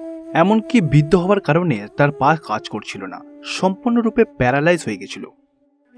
আরে ঠাম্মি, তোমার এই কি অবস্থা হয়েছে ঠাম্মি? এখন কি করবো গো ঠাম্মি? আরে মা, সবই আমাদের কর্মের ফল, কিন্তু তুই থেমে যাবি না। তুই নিজের পড়াশোনা করে যাবি, জীবনে হার মানবি না, আমি তোর সঙ্গেই আছি। কিন্তু ঠাম্মি, তোমাকে এমন অবস্থায় ফেলে দিয়ে আমি স্কুলে যাব কি করে লেখাপড়ায় মন দেব? আমি এই সব কিছু করতে পারবো না। কবিতা তখন তার ঠাকুমার জন্য ডাক্তারবাবুকে ডাকলো। তাদের গ্রামেতে রমনায় শুধুমাত্র একজন ডাক্তার ছিল। কি ঠাকুমা, এখন কেমন আছেন? ওষুধগুলো সময় মতো খাচ্ছেন তো? ওষুধ কই? আপনি তো কোনো ওষুধ লিখে দেননি। আরে কবিতা, তুই কি বলছিস? তোর ঠাকুমাকে আমি প্রেসক্রিপশনে ওষুধ তো লিখে দিয়েছিলাম, 4 রকমের ওষুধ দিয়েছিলাম। তোর ঠাকুমাকে জিজ্ঞাসা কর। আরে বাবা, শুধু শুধু ডাক্তার দেখিয়ে কি লাভ হবে? আর ওষুধ কিনে কি হবে? আর আমার কাছে তো অত টাকা নেই যে আমি ওষুধ কিনে খাবো। আমার কাছে যে কটা টাকা আছে, আমি কবিতার লেখাপড়ার পেছনে খরচ করতে চাই। কিছুদিন পরে তো ভগবানের কাছে আমি চলেই যাব। তার জন্যে শুধু শুধু এতগুলো টাকা নষ্ট করে ওষুধ কিনতে যাব কেন?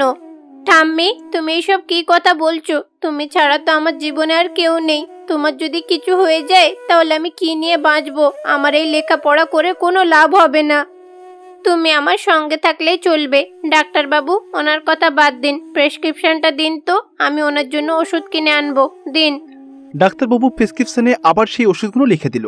কবিতা নিজের কাছ থেকে টাকা দিয়ে তার ঠাকুমার জন্য মেডিসিন শপ থেকে ওষুধ কিনে নিয়ে এলো। সঙ্গে সঙ্গে এসে তার ঠাকুমাকে সময় মতো ওষুধগুলোকে খাওয়ালো। কিন্তু বাড়িতে খাবার মতো কোনো খাবারই ছিল না। কারণ যা টাকা পয়সা ছিল সব কিছু ওষুধেই খরচা হয়ে গেছে। বাড়িতে তো কিছু খাবার নেই, টাকা পয়সাও নেই। যতদিন ঠাম্মি ঠিক ছিল আমাকে কোনোদিন না খাইয়ে রাখেনি, কিন্তু এখন ঠাম্মি অসুস্থ, ওনাকে আমি কি করে না খাইয়ে রাখতে পারি? না না, বাড়িতে বসে থাকলে চলবে না, আমাকে বাইরে বেরিয়ে কোনো কাজ করতে হবে, টাকা উপার্জন করতে হবে। কবিতা তখন চিন্তা করলো বাড়িতে বসে কিছু লাভ হবে না। তার ঠাকুমার ওষুধের খরচা, সংসার চালানোর খরচা সবকিছু সে নিজেই হ্যান্ডেল করবে। সে কিছু না কিছু একটা কাজ করবে। এইটা চিন্তা করে সেই গ্রামের জমিদার রাঘব বাবুর কাছে গেল। রাঘব কাকু, আপনি তো জানেন যে ঠাম্মির শরীরটা খুবই খারাপ, আর ওনার চিকিৎসার পেছনে এখন অনেক টাকা খরচ হবে, কিন্তু আমাদের কাছে তো এখন অত টাকাও নেই, আমরা খেতেই পাচ্ছি না। আপনি যদি কিছু টাকা দিয়ে সাহায্য করতেন তাহলে আমি কিন্তু একটা ব্যবসা শুরু করে সংসারটা চালাতে পারতাম। ঠিক আছে কবিতা, আমি তোমাকে অবশ্যই টাকা গুনে দেব, কিন্তু তুমি ব্যবসাটাকে ভালো করে চালিয়ে আমার সুদ সমেত টাকাটাকে ফেরত দেবে। তুমি কিন্তু মোটেও ভুলো না যে সময় মতো টাকাগুলো ফেরত দিতে হবে। তারপর রাঘববাবু আলমারি থেকে কিছু টাকা নিয়ে এসে কবিতাকে দিল। কবিতা তাকে ধন্যবাদ জানিয়ে ওখান থেকে চলে গেল। সেই টাকা দিয়ে পাইকারি দরে কিছু বই, খাতা, পেন, পেন্সিল সব কিছু সে কিনে নিয়ে এলো আর মার্কেটে বিক্রি করতে লাগলো। কিছুটা দূরেই ছিল একটা বাচ্চাদের স্কুল। হে ভগবান শিব, এতদিন তো আমার ঠাম্মি আমার দায়িত্ব নিয়ে আমাকে বড় করে তুলেছে, কিন্তু এখন তো উনি অসুস্থ, আমি ওনার দায়িত্ব নিতে চাই। আপনি আমাকে আশীর্বাদ করুন যাতে ব্যবসাটা ভালো চলতে পারে। কবিতা সকালবেলা উঠে তার ঠেলা গাড়ি করে বই, খাতা, পেন্সিল সমস্ত কিছু গোটা গ্রাম ঘুরে ঘুরে বিক্রি করত। প্রথম প্রথম যা উপার্জন হতো তার ঠাকুমার ওষুধ খরচাতেই সেটা চলে যেত। এইভাবে আরও কিছুটা দিন যাবার পরে আরও কিছু টাকা যখন উপার্জন হলো, তার ঠাকুমার জন্য ফলমূল কিনে আনলো। তারপর একদিন শিবরাত্রির দিন চলে এলো। আমার কিন্তু সমস্ত উৎসবের থেকেও এই শিবরাত্রিটা বেশি পছন্দ, কিন্তু মনে হচ্ছে এবারে আর শিবরাত্রিটা পালন করা যাবে না। আমি মন্দিরে যেতে পারবো না, সবাইকে খাবারও খাওয়াতে পারবো না, কারণ আমার কাছে তো অত টাকাও নেই। এই কথা চিন্তা করতে করতে এই কবিতা ঠেলা গাড়ি চালিয়ে গোটা গ্রাম ঘুরে ঘুরে বই, খাতা, পেন্সিল বিক্রি করত। এইভাবে কিছুদিনের মধ্যে হঠাৎ একদিন এমন এলো যেদিন তার কোনো কিছুই বিক্রি হলো না। সেই দিন তার একটা টাকাও উপার্জন হলো না। এতে করে ছোট্ট কবিতা খুবই হতাশ হয়ে পড়ল। অন্যদিকে ছোট্ট কবিতার শিবরাত্রি উৎসব পালন করার অনেক দিনের শখ। আমি কতদিন ধরে এই শিবরাত্রির জন্য অপেক্ষা করে থাকি, এই দিনে আমি ভালো করে পুজো করব, কিন্তু আমার ব্যবসাটাও ভালো চলছে না, হাতে টাকা পয়সাও নেই। কোনো ব্যাপার না, আমি দূর থেকে শিবের দর্শন করে নেব, ওনাকে পুজো করে নেব, কি আর করা যাবে। আমার কাছে তো কোনো শিবলিঙ্গও নেই। এক কাজ করি, আমার কাছে তো খাতা পেন রয়েছে, এইটা দিয়ে একটা শিবলিঙ্গ এঁকে আমি ওই শিবলিঙ্গর পুজো করব। হ্যাঁ, এটাই করি। এইটা চিন্তা করে কবিতা একটা নোটবুকের মধ্যে ভগবান শিবের চিত্র আঁকতে শুরু করে। তারপর ভগবান শিবের সেই চিত্রটাকে একটা গাছের তলায় রাখলো। আশেপাশের সমস্ত গাছ থেকে কিছু ফুল সে কালেক্ট করলো। তারপরে কিছুটা দূরেই একটা জাম গাছ ছিল, জাম গাছ থেকে কিছু জাম পেরে এনে মহাদেবের কাছে রাখলো। এইভাবে সে নানা রকমের ফল, নানা রকমের ফুল নিয়ে ভগবানের চরণে রাখলো। হে মহাদেব, আজ হলো মহাশিবরাত্রি, কিন্তু দেখুন আপনাকে দেওয়ার মতো আমার কাছে কিছুই নেই, কিন্তু আপনার অনেক ভক্তরা আজকে অনেক কিছু দিয়েই আপনার পুজো পাঠ করে, সবাই কিন্তু মন দিয়ে পুজো করে না। আমি কিন্তু আপনার ওই মহান ভক্তদের মতো অত ফল টল দিয়ে পুজো করতে পারবো না, আর ফুলের মালাও নেই। আমার কাছে এই সামান্য একটা গাছের পেয়ারা রয়েছে আর কিছু ফুল রয়েছে, এইটা দিয়ে আমি পুজোটা সেরে নেব। আপনি আমার পুজোটাকে স্বীকার করবেন মহাদেব। আপনাকে দেওয়ার মতো জামা কাপড়ও ভালো নেই, কি করব? কিন্তু হ্যাঁ, আমি এই পুজোটা ভক্তির শ্রদ্ধার সাথে করি, পুরো মন দিয়ে পুজোটা করি। আমি কিন্তু খুবই ছোটবেলায় নিজের মা বাবাকে হারিয়েছি, সেই দিনের পর থেকে আপনাকেই আমি নিজের মা আর বাবা মনে করি। হে মহাদেব, আপনি আমার প্রার্থনা স্বীকার করুন, আমার ঠাম্মিকে সুস্থ করে তুলুন মহাদেব। এত ভক্তি শ্রদ্ধা দিয়ে কবিতা মহাদেবের পুজো করতে লাগলো। সে যখন তার পবিত্র মন দিয়ে মহাদেবের পুজো করলো, তখন মহাদেব শিব কৈলাস থেকে খুবই খুশি হলো। তখন মহাদেব শিব এবং মাতা পার্বতী সেখান থেকে উদাও হয়ে কবিতার কাছে উপস্থিত হলো। মা, এই শিবরাত্রিতে সমস্ত লোকেরা নানা রকমভাবে আমাকে পুজো করেছে, কিন্তু তোমার পুজোর মধ্যে একটা আলাদা প্রশান্তি পেয়েছি। তোমার পুজোর মধ্যে একটা আলাদা শান্তি পেয়েছি, যেটা আর কোনো ভক্তের মধ্যে খুঁজে পাইনি মা। সবাই যে যার স্বার্থের উদ্দেশ্যে পুজো করে, কিন্তু তোমার মধ্যে নিঃস্বার্থ ভালোবাসা আমি দেখেছি। সেই জন্য আমি এখন তোমাকে সাহায্য করতে এসেছি। তারপর মহাদেব শিব কবিতার জ্ঞান এবং তার বুদ্ধিমত্তাকে অনেক গুণ বাড়ি দিল, তার সাথে অনেক ধন সম্পদ দিল, এবং তার সাথে সাথে তার ঠাকুমাকে সম্পূর্ণরূপে সুস্থ করে তুলল। এইভাবেই শিব পার্বতী তাকে আশীর্বাদ করে ওখান থেকে উদাও হয়ে গেল। এইভাবেই একজন গরিব মা বাবারা মেয়ে মহাদেবের পুজো করে অনেক ধন সম্পত্তি পেল। বাকি জীবনটা তার সুখেই কাটতে লাগলো। বীরভদ্রপুর নামক গ্রামেতে খুবই প্রাচীন একটা শিব মন্দির ছিল। বীরভদ্রপুর নামক গ্রামের লোকেদের কাছে ওইটাই একমাত্র তার উপাসনের জায়গা। ওই মন্দিরের মধ্যে অনেক গোপন রহস্য লুকিয়ে ছিল। ওই মন্দিরের পুরোহিত মশাই ছিলেন বাসুদেব বাবু। বাসুদেব বাবু শিবের খুব বড় ভক্ত ছিলেন। বাসুদেব বাবু ওই মন্দিরের সমস্ত গোপন রহস্য তার মনের মধ্যে গেঁথে রেখেছিল। তিনি সবকিছুই জানতেন। বাসুদেব বাবু খুব ছোট থেকেই ওই মন্দিরের দেখাশোনা করতেন এবং ওই মন্দিরে পুজো করতেন। ওই গ্রামেতেই রাঘব রাজু নামের একজন জমিদার বসবাস করত। দেখো বিরাইয়া, আমি যখন শহর থেকে বাড়ি ফিরছিলাম তখন রাস্তাতে খুব সুন্দর একটা আম বাগান দেখেছি। বাগানটা অপূর্ব, বাগানটা দেখে প্রাণ জুড়ে যায়। সেই জন্য আমি চিন্তা করছিলাম ওই আম বাগানটাকে আমি কিনব। তুমি একটু খোঁজ খবর নিয়ে দেখো আম বাগানটা কার। কিন্তু বাবু, আপনি যে আম বাগান কিনবেন, আপনার কাছে তো সেই টাকাই নেই। যা টাকা সঞ্চয় করে রেখেছিলেন সব টাকা তো খরচা হয়ে গেছে। যা টাকা রয়েছে তা দিয়ে হয়তো আমাদের আরও 1 মাস চলবে। আপনিও তো কাজ করছেন না, 3 মাস কেটে গেছে, একটাও টাকা সঞ্চয় হয়নি। দেখো, গ্রামে কিছু লোক আছে যারা চুরি চামারি করে বেড়ায়, তাদেরকে তুমি ধরে আনবে। তাদেরকে শাস্তিস্বরূপ কিছু কাজ করিয়ে কিছু টাকা উপার্জন করে নেব, বুঝেছ? আর তাদের টাকা দিয়েই যে বাগানটা আমার পছন্দ হয়েছে সেই বাগানটা আমি কিনব, মাথায় থাকে যেন। সেই জন্য রাঘব রাজু এবং বিরাইয়া চিন্তা করতে লাগলো গ্রামের মানুষের কাছ থেকে টাকা কিভাবে উসুল করবে। এইরকমই পরের দিন সকালবেলা বাসুদেববাবু তার স্ত্রীকে বলল, সুলোচনা, তুমি কালকে জানো তো ভগবান শিবের কালকে অভিষেকের দিন। এই দিনটা কিন্তু শিবরাত্রির মতোই খুবই বিশেষ একটা দিন। কালকে সকালবেলা উঠেই ভগবান শিবের অভিষেক শুরু করে দিতে হবে, কারণ ওই বিশেষ দিনে একটা নির্দিষ্ট সময় আছে অভিষেক করার। আরে, এটা তো একটা বিশেষ দিন, তুমি গ্রামবাসীদের সামনেই অভিষেকটা করো। অন্ধকারে কেন করতে যাবে? ওরাও তো এটা দেখবে, অনেক কিছু শিখতে পারবে, তাই না গো? আরে না না সুলোচনা, গ্রামবাসীদের সামনে একদমই ভগবান শিবের অভিষেক করা যাবে না, কারণ নিষেধ আছে। আমাদের গ্রামে যে শিবলিঙ্গ রয়েছে সেটা কোনো সাধারণ শিবলিঙ্গ না, ওটা কাঠের তৈরি খুবই বিশেষ একটা শিবলিঙ্গ। ওর গুরুত্ব কিন্তু অনেক। কালকে যখন ওই শিবলিঙ্গর চারপাশে অভিষেক করব, তখন দেখবে ওই শিবলিঙ্গর চারপাশে ঝলমল করছে জাদুর মতো। শিবলিঙ্গর চারপাশে একটা আলোর ঝটা খেলে যাবে। তার চারিদিকে শুধুমাত্র টাকা, সোনা, দানা, পয়সা থাকবে। সেই জন্যই তো তোমাকে বলছিলাম, গ্রামের লোকেরা যদি একবার এই খবরটা জানতে পেরে যায় তাহলে সর্বনাশ হয়ে যাবে। কারণ দেখো সুলোচনা, কার যে মনে কি আছে সেটা তো আমি জানি না। সেই জন্যই তো এতদিন ধরে এই রহস্যটা সকলের কাছ থেকে লুকিয়ে রেখেছি। প্রতি বছর সোনা, দানা, টাকা পয়সা যা কিছু পায় সেগুলো তো গ্রামবাসীদের মধ্যেই বিলিয়ে দিই। এবছরে ভাবছিলাম আমি আমার নাম দিয়ে সোনা দানাগুলোকে বিলি করব না। বাসুদেব বাবু তার স্ত্রী সুলোচনাকে মন্দিরের রহস্যটাকে বলে দিল। তার স্ত্রী সুলোচনা সবকিছু শুনে তো অবাক হয়ে গেল। রাঘব রাজু এবং রামাইয়া তারা দুজন গ্রামে ঘুরে ঘুরে গ্রামবাসীদের কাছ থেকে টাকা উসুল করতে লাগলো। বাবু, যাই হোক না কেন, আপনি কিন্তু খুব সুন্দর বুদ্ধি বার করেছেন। দেখো বাবু, আজকে তো অনেক টাকা উপার্জন হয়েছে। এই টাকা দিয়ে শুধু একটা আম বাগান নয়, এটা দিয়ে আপনি দুটো আম বাগান কিনতে পারবেন। ইরাইয়া এবং রাঘব রাজু সেই টাকাগুলোকে নিয়ে পাশের গ্রামেতে চলে গেল। সেই গ্রামেতে গিয়ে একজনের কাছ থেকে তিনি খুব বড় একটা আম বাগান কিনে ফেলল। এইভাবে পরের দিন সকালবেলা সেই শুভ দিন চলে এলো। রাঘব রাজু এবং বিরাইয়া সকাল সকাল ওই গ্রামেতে এলো। আর ঠিক তখনই বাসুদেববাবু তার স্ত্রীকে সঙ্গে নিয়ে ভগবান শিবের মন্দিরে ভগবান শিবের অভিষেক করছিল।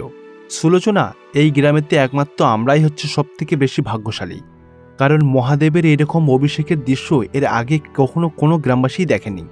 ভগবানের অভিষেক তো কিছুক্ষণের মধ্যেই পুরো হয়ে যাবে। তারপর দেখবে গোটা মন্দিরটা উজালাতে ভরে গেছে, শিবলিঙ্গর পাশ থেকে টাকা পয়সা এবং সোনাদানা বেরোবে। এইভাবে কথা বলতে বলতে কিছুক্ষণের মধ্যেই গোটা মন্দিরে একটা আলোর ঝটা খেলে গেল, ঠিক যেমনটি বাসুদেববাবু বলছিল তার স্ত্রী সুলোচনাকে। অন্যদিকে বীরাইয়া এবং রাঘব রাজুও ওই রাস্তা দিয়ে যাবার পথে লক্ষ্য করল মন্দির থেকে একটা আলোর ঝটা খেলছে। আরে বীরাইয়া, মন্দিরে মনে হচ্ছে কেউ আছে, মন্দির থেকে ওইভাবে একটা অদ্ভুত আলো জ্বলছে, কি ব্যাপার বলো তো? চলো তো একবার গিয়ে দেখি মন্দিরে কে আছে। তারপর রাঘব রাজু এবং বীরাইয়া মন্দিরের ভেতরের দিকে যেতে লাগলো। সেখানে বাসুদেববাবু তার স্ত্রী সুলোচনাকে সঙ্গে নিয়ে ভগবান শিবের বিশেষ অভিষেক করছিল। আরে আরে বাবু, এটা কি? এইরকম আশ্চর্য জিনিস তো এর আগে কখনোই দেখিনি। এই পুরোহিত মশাই তাহলে সব কিছুই জানতো, কাউকে তো কিছুই বলেনি এতদিন ধরে। বীরাইয়া এইভাবে রাঘব রাজুকে বলল। তারা দুজন শিবলিঙ্গ থেকে যে আলোর ঝটা বেরোচ্ছিল এটা দেখে তো তারা দুজন অবাক হয়ে গেল। এরকম দৃশ্য এর আগে তারা কখনোই দেখেনি। তার ঠিক পরের মুহূর্তেই শিবলিঙ্গর পাশে সোনা দানা টাকা পয়সা সবকিছু বেরোতে লাগলো। এই সবকিছু রাঘব রাজু এবং বীরাইয়া নিজের চোখে দেখে তো অবাক হয়ে গেল। তাদের মনের মধ্যে লোভ জন্মাতে লাগলো। দেখো সুলোচনা, তুমি আমার স্ত্রী বলে এই ব্যাপারটা তোমাকে বললাম, না হলে এতদিন কিন্তু আমি সকলের কাছ থেকে ব্যাপারটা গোপন রেখেছিলাম। মহাদেব শিবের অভিষেকের কারণে যে সোনা দানা টাকা পয়সা বেরিয়েছে, এই সমস্ত কিছু গ্রামের মানুষের মধ্যে বিলিয়ে দাও। এই সোনা দানা টাকা পয়সা শুধুমাত্র তাদেরই প্রাপ্য যারা অসহায় গরিব, যাদের দুবেলা দুমুটো জোটে না। এইটা করলেই কিন্তু ভগবান শিবের কৃপা আমাদের ওপরে থাকবে, নাহলে কিন্তু ভগবান শিব খুবই ক্রুদ্ধ হয়ে যাবে। তারপর তারা দুজন স্বামী স্ত্রী হাত জোর করে ভগবানের কাছে প্রার্থনা করবে। তারপর সমস্ত টাকা পয়সা সোনা দানাগুলোকে নিয়ে বাইরে চলে যাবে। রাঘব রাজু এবং বীরাইয়াও এই ব্যাপারটা জেনে ফেলবে যে কি করে এত সোনা দানা এলো। দেখো বীরাইয়া, আমি এত বছর ধরে এই গ্রামের গ্রাম প্রধান, কিন্তু আমিই জানতাম না যে আমাদের মন্দিরের এত বেশি বিশেষত্ব আছে। এই মন্দিরের যে আশ্চর্যতম জিনিস আমি দেখেছি, সেটা যদি না নিজের চোখে দেখতাম তাহলে তো কখনোই বিশ্বাস করতাম না। দেখো বীরাইয়া, বাসুদেব এবং তার স্ত্রী সুলোচনা কিন্তু এখনও পুজো করে বাইরে বেরোয়নি। ওই সোনা দানা টাকা পয়সা নিয়ে যখনই মন্দির থেকে বাইরে বেরোবে, আমরা কিন্তু তাদের দুজনকে ওখানেই মেরে ফেলব, আর সমস্ত সোনা দানা টাকা পয়সাগুলোকে নিয়ে আমরা বিদেশে পালিয়ে যাব। কারণ একসাথে অত সোনা দানা তো গ্রামের লোকেদেরকে বিলিয়ে দিতে পারি না। বীরাইয়া এবং রাঘব রাজু চিন্তা করল, মন্দিরের ওই যে আশ্চর্যতম সোনা দানা টাকা পয়সা আছে সেইগুলোকে তারা চুরি করবে। পরের দিন সকালবেলাতেও বাসুদেববাবু তার স্ত্রী সুলোচনাকে সঙ্গে নিয়ে মন্দিরে অভিষেক করতে গেল। রাঘব রাজু এবং বীরাইয়াও তাদের পেছনে পেছনে যেতে লাগল। তারা দুজন পা টিপে টিপে একটা দেওয়ালের আড়ালে দাঁড়িয়ে দাঁড়িয়ে সবকিছু লক্ষ্য করছিল। সুলোচনা, আজকে একটু দেরি হয়ে গেল, তুমি তাড়াতাড়ি মালাগুলোকে তৈরি করো। সূর্য ওঠার আগেই আমাকে অভিষেক করতে হবে, নাহলে কিন্তু সর্বনাশ হয়ে যাবে। তাড়াতাড়ি করো একটু। এইভাবে বাসুদেববাবু ভগবানের অভিষেক শুরু করে দিল। তার সাথে সাথে পঞ্চভোগও তৈরি করে ফেলল তার স্ত্রী। তার সাথে সাথে বাসুদেববাবু ভগবানের অভিষেক শুরু করে দিল। এইদিকে বাসুদেবের স্ত্রী সুলোচনাও সমস্ত ফুল দিয়ে মালাগুলোকে গেঁথে ফেলল। তারপর ভগবানকে 5 রকমের ভোগ দিয়ে অর্পণ করা হলো। সম্পূর্ণভাবে পুজো যখন শেষ হয়ে গেল, তখন ভগবান খুশি হয়ে মন্দিরের চারপাশে আলোর ঝটা খেলে গেল। কিছুক্ষণের মধ্যেই মন্দিরের শিবলিঙ্গ থেকে সোনা দানা চাঁদি বেরিয়ে এলো। যখনই তারা দেখল যে শিবলিঙ্গর কাছ থেকে সোনা দানা চাঁদি বেরিয়ে গেছে, তখনই তারা দুজন মন্দিরের মধ্যে প্রবেশ করল। আমি তো এতদিন ধরে এই সোনা দানা টাকা পয়সারই অপেক্ষা করছিলাম। বাসুদেব, তুমি কিন্তু সব জানতে, কাউকে কিচ্ছু জানাওনি। এতদিন যদি তুমি আমাকে বলে দিতে, তাহলে আমি এইগুলোকে বিক্রি করে কোটি কোটি টাকা উপার্জন করতাম। আমি তো এতদিনে কোটিপতি হয়ে যেতাম। দেখো রাঘব রাজু, তুমি যেটা বলছো সেটা একদমই সম্ভব না। এই টাকাগুলো শুধুমাত্র নিজের স্বার্থের জন্য ব্যবহার করা যাবে না, এটা ভগবানের টাকা, দয়া করে এরকম করবেন না। সুদেব যখন রাঘব রাজুকে এইভাবে বলল, সে তার কোনো কথাই শুনতে রাজি হল না। তখন তার স্ত্রী সুলোচনা তাকে বলল, আরে তোমরা এটা কি করছো? ওইগুলোকে চুরি করো না, ওইগুলো রেখে দাও। ভগবান কিন্তু সবকিছু দেখছেন, তোমাদের শাস্তি দেবেন। ভগবানের টাকা পয়সা আর মানুষের টাকা পয়সা এসব ফালতু কথা। টাকা টাকাই হয়, সবার জন্য সমান। তখনই রাঘব রাজুর মাথাতে একটা ধারণা এলো। সে বলল, এই টাকা পয়সা সোনাদানা তো শিবলিঙ্গর পাশ থেকে বেরিয়েছে, তাই না? তার মানে ওই অত বড় শিবলিঙ্গর নিচে নিশ্চয়ই আরও অনেক বেশি সোনাদানা টাকা পয়সা লুকিয়ে রয়েছে। এই রকম সুযোগ তো আর বারবার পাবো না, সেই জন্য এটাকে একদমই হাতছাড়া করতে চাই না।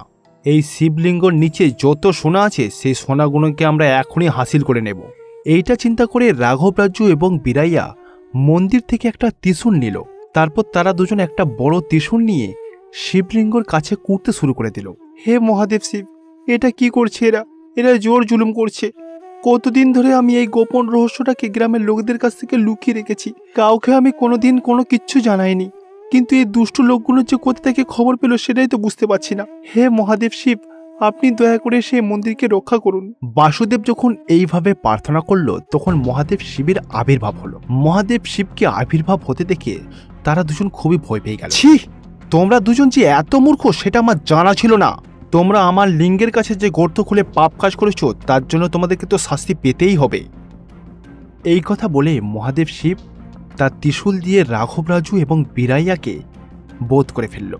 তারপর স্বয়ং মহাদেবকে দেখে বাসুদেব বাবু বলল, স্বামী, আপনি সঠিক সময়ে এসে আপনার শিবলিঙ্গকে রক্ষা করেছেন। আপনাকে অসংখ্য ধন্যবাদ স্বামী। আমি অনেক কষ্টে এই রহস্যটাকে গোপন করে রাখার চেষ্টা করেছি, কিন্তু ওরা যে কিভাবে জেনে গেল বুঝতে পারছি না। বাসুদেব বাবু মহাদেব শিবকে সব কিছু খুলে বলল। তারপর মহাদেব শিব তাদের দুজনকে আশীর্বাদ করল আর ওখান থেকে উধাও হয়ে গেল। একটা গ্রামে বাসুদেব নামের একটা লোক বসবাস করত। সে পেশায় ছিল একজন কৃষক। বাসুদেবের নিজস্ব কোনো জমি ছিল না, সে লোকের জমিতে ভাগে চাষ করত। সে ভগবান শিবের পরম ভক্ত ছিল। সকালে উঠে ভগবান শিবের পুজো যদি না করত তার দিনটা শুরু হতো না।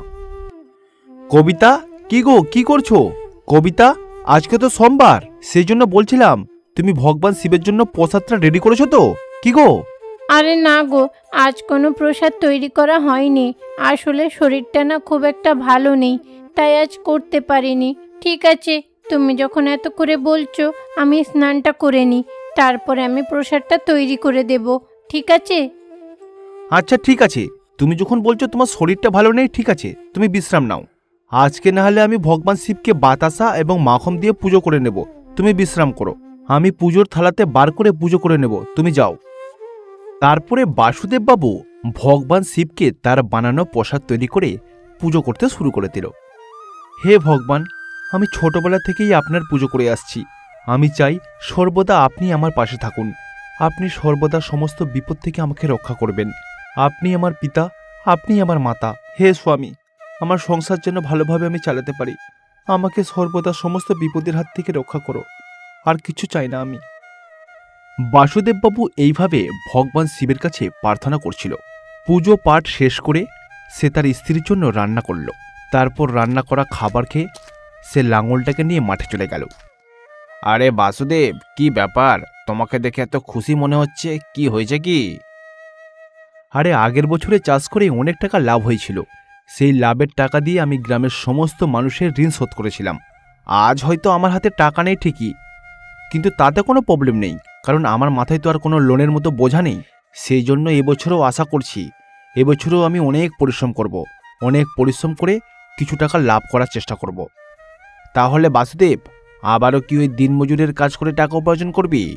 হ্যাঁ রাঙ্গাইয়া, আর কি করব, আমি চাকরি করতে পছন্দ করি। তারা দুজন যখন কথা বলছিল তখন ওই গ্রামের গ্রাম প্রধান রমেশবাবু ওখানে এসে উপস্থিত হলো। আরে বাসুদেব, তুমি কার ব্যাপারে তো কথা বলছো? আরে বাবু, কিছু না, এবছরে চিন্তা করছিলাম যদি চাষ করি তো কিভাবে করব সে বিষয়তেই আলোচনা করছিলাম। ও, তার মানে তুমি চাষের কাজ শুরু করে দিয়েছো?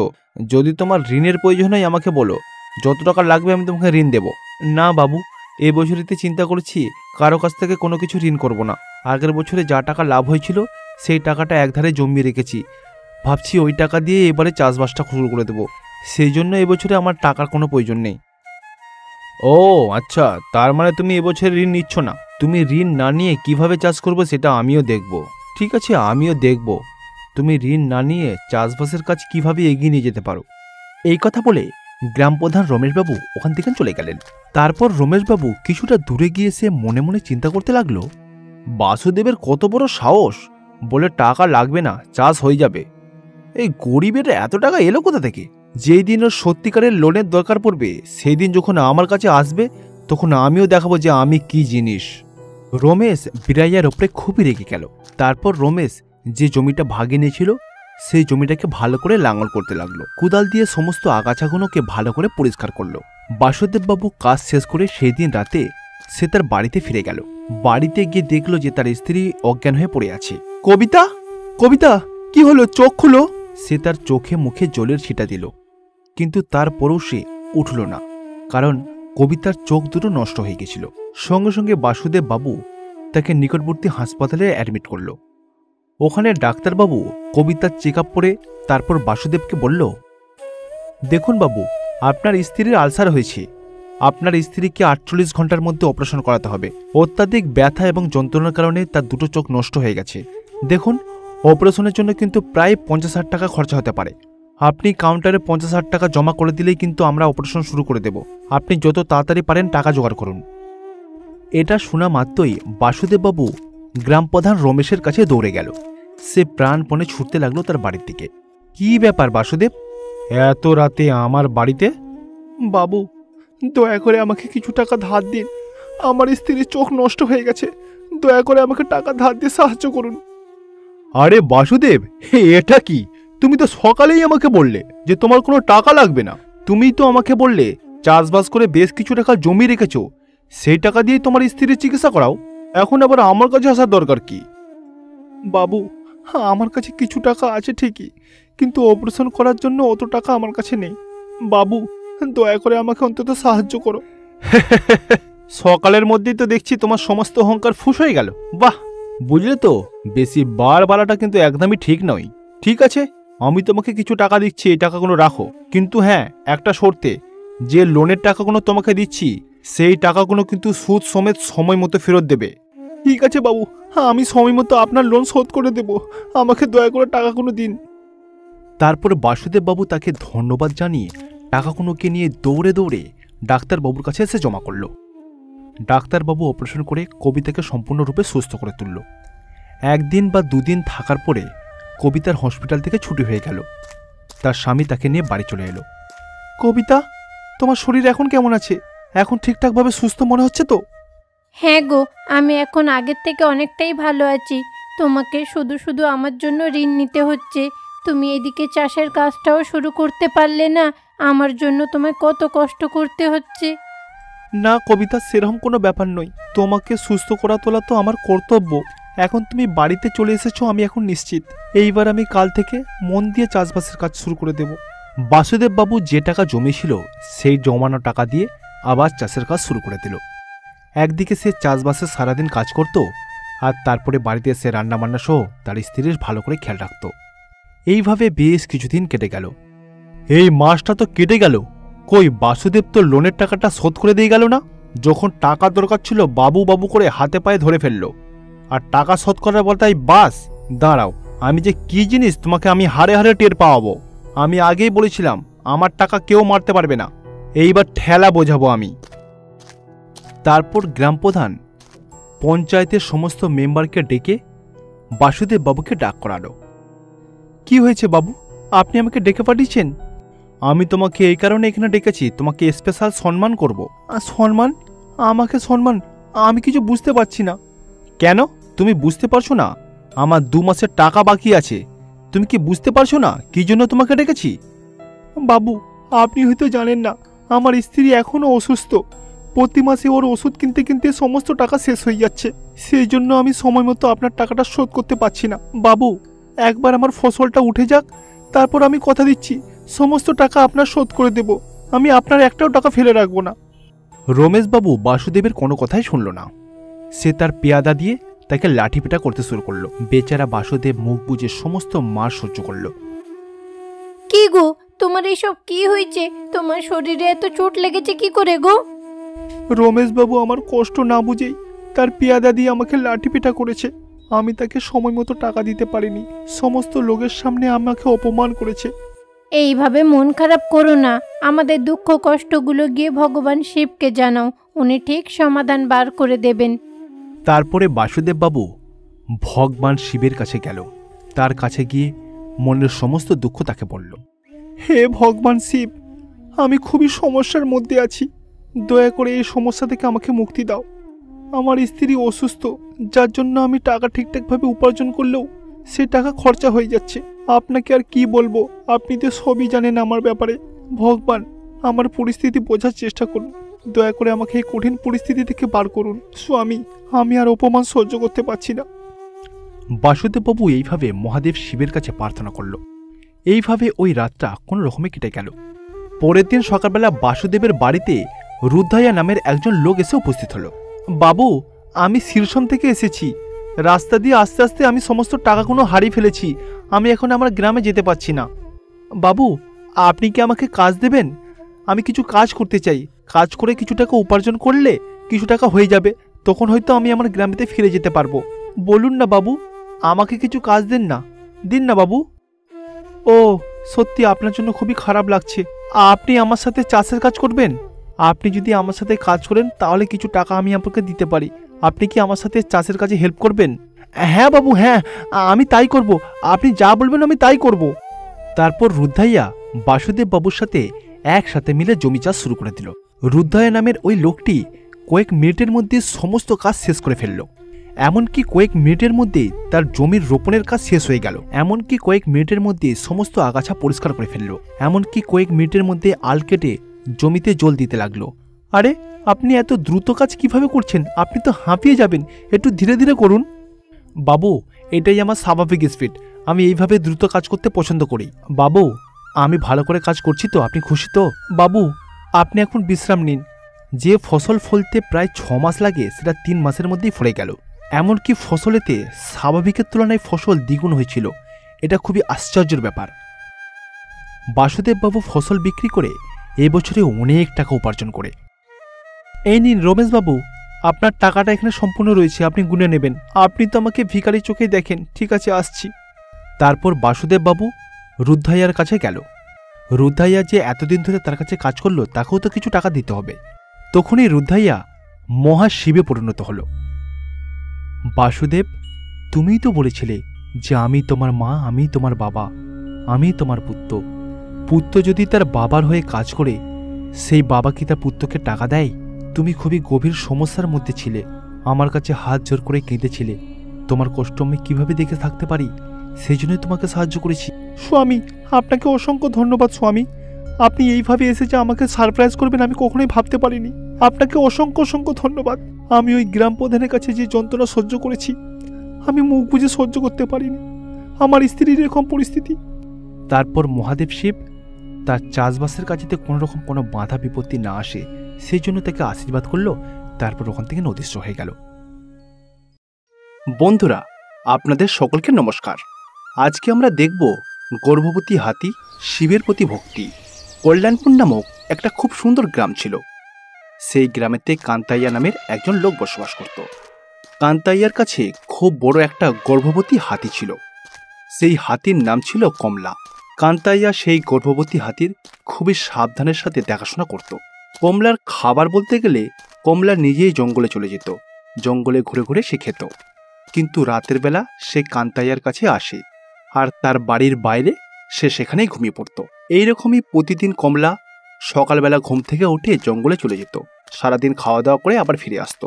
এইরকমই একদিন, আরে কি ব্যাপার কমলা, তুমি আজকে জঙ্গলে যাবে না? আজকে তো অনেক দেরি হয়ে গেল। তোমার কি জঙ্গলে যেতে ভালো লাগছে না? আরে প্রভু, আমার জঙ্গলে যেতে কেন ভালো লাগবে না? আমার তো জঙ্গলে যেতে খুবই ভালো লাগে। জঙ্গলের মনোরম পরিবেশ, তার বাতাবরণ সবকিছু আমাকে মুগ্ধ করে। জানেন প্রভু, যখন আমি জঙ্গলে যাই তখন আমার মন অনেক খুশি হয়ে যায়। আমি একদিনও জঙ্গলে না গিয়ে থাকতে পারবো না। কিন্তু আজকে আমার মনটা ভালো নেই, আমি খুবই স্যাড, সেই জন্য আমি আজকে জঙ্গলে যাইনি। আরে কমলা, তোর যখন মন খারাপ তাহলে জঙ্গলে গিয়ে কাজ নেই, তুই বরঞ্চ বাড়িতেই থাক। দেখ, এমনিতেই তুই গর্ভবতী, শুধু শুধু অত কষ্ট করে যাবি, তার চেয়ে বরঞ্চ আমি জঙ্গল থেকে তুই যা যা খেতে চাস সেই খাবারগুলো আমি এনে দেবো, তুই বাড়িতেই থাক। আরে না না প্রভু, আমাকে তো জঙ্গলে যেতেই হবে। আরে কমলা, আমি তো এতদিন ধরে সেটাই বুঝে উঠতে পারলাম না যে তোর জঙ্গলে যেতে এত ভালো লাগে কেন। তার মানে কি তুই জঙ্গলে কোনো সোনাদানা লুকিয়ে রেখেছিস? আরে প্রভু, জঙ্গলে সোনাদানা কি, তার থেকেও অনেক বড় বড় কিছু রয়েছে। জঙ্গলে গেলে আমি ওখানে একটা আলাদা শান্তি খুঁজে পাই, সেই জন্য আমার জঙ্গলে যেতে ভালো লাগে। আরে প্রভু, তুমি চিন্তা করো না, একটু মন খারাপ তো তাই যাচ্ছি না, মন ভালো হয়ে গেলে আবার যাব। প্রভু, আমার কথাটা বোঝার চেষ্টা করো, আমি জঙ্গলে না গিয়ে থাকতে পারবো না। ঠিক আছে কমলা, তুই যেটা ভালো বুঝিস সেটা কর, কিন্তু দেখ কমলা, যখন কিন্তু তোর ডেলিভারি খুব সামনে চলে আসবে তখন কিন্তু তোর ইচ্ছা মতো আমি কখনোই জঙ্গলে যেতে দেব না। তখন কিন্তু কোনো মতেই তোর কথা শুনবো না, তোকে একদমই বাইরে বেরোতে দেব না। তোর যা যা খেতে ইচ্ছা করবে তুই আমাকে বলবি, আমি তোকে এনে দেব। আচ্ছা ঠিক আছে প্রভু, যখন সেরকম সময় আসবে আমি তোমাকে নিশ্চয়ই বলবো, তুমি আমাকে নিয়ে চিন্তা করো না। এই কথা বলে ওই গর্ভবতী হাতি জঙ্গলে চলে গেল। আরে বাহ, জঙ্গল তো আজকে খুবই ফ্রেশ লাগছে। কি ব্যাপার, কালকে রাতে মনে হচ্ছে জঙ্গলে বৃষ্টি হয়েছিল, আজকে মৌসুমটা কি সুন্দর, শীতল শীতল, ঠান্ডা ঠান্ডা ভাব। এইরকম মনোরম পরিবেশই তো আমি চাই। জঙ্গলের অপূর্ব সৌন্দর্য আমাকে মুগ্ধ করে তোলে। এইভাবেই কমলা প্রকৃতির আনন্দ নিচ্ছিল আর তার পছন্দ মতো জায়গাতে ঘোরাঘুরি করছিল। কিছুটা দূরে যাবার পরে একটা শিবলিঙ্গ দেখতে পেল। ওম নমঃ শিবায়। এ ভগবান শিব, আপনাকে দেখে আমি অনেক খুশি হলাম। হে মহাদেব শিব, আপনাকে একদিনও যদি না দেখি, আপনার যদি না পুজো করি, আমার দিনটা কোনোভাবেই ভালো কাটে না। আমার প্রভু বলছিল আমি নাকি জঙ্গলেতে সোনা লুকিয়ে রেখেছি, সেই জন্য প্রতিদিন জঙ্গলেতে আসি। কিন্তু উনি কি জানেন যে আপনি সোনার থেকেও বেশি মূল্যবান? সেই ছোটবেলা থেকেই আমি আপনার পুজো করে আসছি। এর আগে আমার ঠাকুর দাদা, দাদি, দাদা সবাই আপনার পুজো করেছে, সেই সৌভাগ্য আমিও পেয়েছি। আমাদের পরিবারের সমস্ত সুখে দুঃখে, সমস্ত আচার অনুষ্ঠানে শুধুমাত্র আমরা আপনাকেই স্মরণ করে এসেছি। আপনার আশীর্বাদের কারণেই আজকে আমাদের জীবন সচ্ছল, আনন্দময়। এই কথা বলে কমলা তার সুরে করে জল এনে শিবলিঙ্গের অভিষেক শুরু করে দিল। আমি যদি না আজকে এখানে এসে আপনার পুজো করতাম, তাহলে আমার সত্যি কথা বলতে গেলে মন একদমই ভালো থাকতো না, মন মরা হয়ে বসে থাকতাম। আপনার পুজো করলেই তবে আমার মন চাঙ্গা হয়ে ওঠে, কারণ আপনার পুজো করতে পারলে আমি সারাদিনের শক্তি, সারাদিনের এনার্জি সব কিছু সঞ্চয় করে রাখতে পারি, এমনকি কাজ করতেও আমার ইচ্ছা যায়। আপনি শুধু যতদিন বেঁচে আছি শুধুমাত্র আপনার পুজো করার শক্তিটুকু আমাকে দিবেন। এইভাবে কমলা মহাদেব শিবের সাথে কথা বলছিল। কান্তা গাছের আড়াল থেকে লুকিয়ে লুকিয়ে সব কিছু শুনছিল। ও, তার মানে আসল বিষয় হচ্ছে এইটাই, এই শিবলিঙ্গের জন্যই তুমি এত দূরে আসো। আরে প্রভু, তুমি এখানে কি করে এলে? তুমি তো জঙ্গলে আসতেই চাও না। দেখ কমলা, তোকে আমি এতদিন থেকে জানি, তোর সমস্ত সুখে দুঃখে আমিও আছি। তুই যখন আমাকে বললি জঙ্গলে একদিন যদি না যাই আমার কিছুই ভালো লাগে না, মন খারাপ লাগে, তখনই আমার একটা সন্দেহ হয়েছিল। সেই জন্য তোকে আমি কিছু বলিনি, চুপি চুপি লুকিয়ে লুকিয়ে এখানে চলে এসেছি। এখন বুঝতে পারছি জঙ্গলে তুই প্রতিদিন কেন আসতে চাইছিস। হ্যাঁ প্রভু, আমি এখানে প্রতিদিন আসি শুধুমাত্র এই শিবলিঙ্গের পুজো করার জন্য। তুমি ঠিকই বুঝেছ। আচ্ছা কমলা, তুই তো একটু আগে আমাকে বললি যে তোর পূর্বপুরুষেরা এই শিবলিঙ্গের পুজো করত। আচ্ছা, কেন করত? দেখো মালিক, এই শিবলিঙ্গ কিন্তু কোনো সাধারণ শিবলিঙ্গ না, এটা কিন্তু একটা অসাধারণ, খুবই মূল্যবান একটা শিবলিঙ্গ। এই শিবলিঙ্গের মধ্যে অনেক মূল্যবান জুয়েলারি রয়েছে। আর প্রভু, তুমি তো আজকালকার মানুষদেরকে জানো, একটুতেই বেশি লোভী। আজকালকার সমাজের লোকেরা শিবলিঙ্গের উপাসনা ছেড়ে গয়নাগাটি কিভাবে নেবে তার ধান্দা করে, ঈশ্বরের ভক্তি শ্রদ্ধা ছেড়ে ঈশ্বরের গয়নাগাটির দিকে লোভ করে। গ্রামের কোনো লোভী লোক যদি জানতে পারে তো তারা এটাকে নষ্ট করে ফেলবে। সেই জন্য আমাদের পূর্বপুরুষেরা এই শিবলিঙ্গকে বহু বছর ধরে রক্ষা করে আসছে। আমাদের লক্ষ্য শুধুমাত্র ভক্তি এবং পূজা এবং তার উপাসনার মধ্যে, কোনো গয়নাগাটির ওপরে কোনো লোভ নেই। কিন্তু তোমাদের মতো মানুষ জাতির লোভ কিন্তু অনেক। তুই ঠিকই বলেছিস, আমাদের সমাজের লোকেরা সত্যি অনেক লোভী। তার মানে তোর মা বাবা ঠাকুরদারা যে দায়িত্ব পালন করে গেছে, এখন তার মানে তুই সেই দায়িত্ব পালন করছিস, তাই তো? মহাদেব শিবের প্রতি তোর যা ভক্তি দেখলাম, শিব দেখবি সর্বদা তোকে রক্ষা করবে। সেই দিনটা কোনো রকমে কেটে গেল। সেই দিনের পর থেকে কমলা এবং কান্তাইয়া প্রতিদিন ওখানে এসে শিবলিঙ্গের অভিষেক করে মহাদেব শিবের পুজো করতেন। কল্যাণপুর নামক ওই গ্রামেতেই রাঘব নামের একজন লোক বসবাস করতেন। তিনি তার পূর্বপুরুষের মুখ থেকে শুনেছিলেন ওই শিবলিঙ্গের ব্যাপারেতে। ওই শিবলিঙ্গের মধ্যে যে রত্নগুণ রয়েছে সেইটা তিনি হাসিল করতে চাইছিলেন, কিন্তু জঙ্গলের কোন প্রান্তে রয়েছে সেটা তিনি জানতেন না। এই বিষয়টাই গোপীকে বলছিলেন। এই গোপীনাথ, আমি তোকে বলছি শোন, জঙ্গলের মধ্যে একটা গুহা রয়েছে, সেই গুহার মধ্যে একটা শিবলিঙ্গ রয়েছে।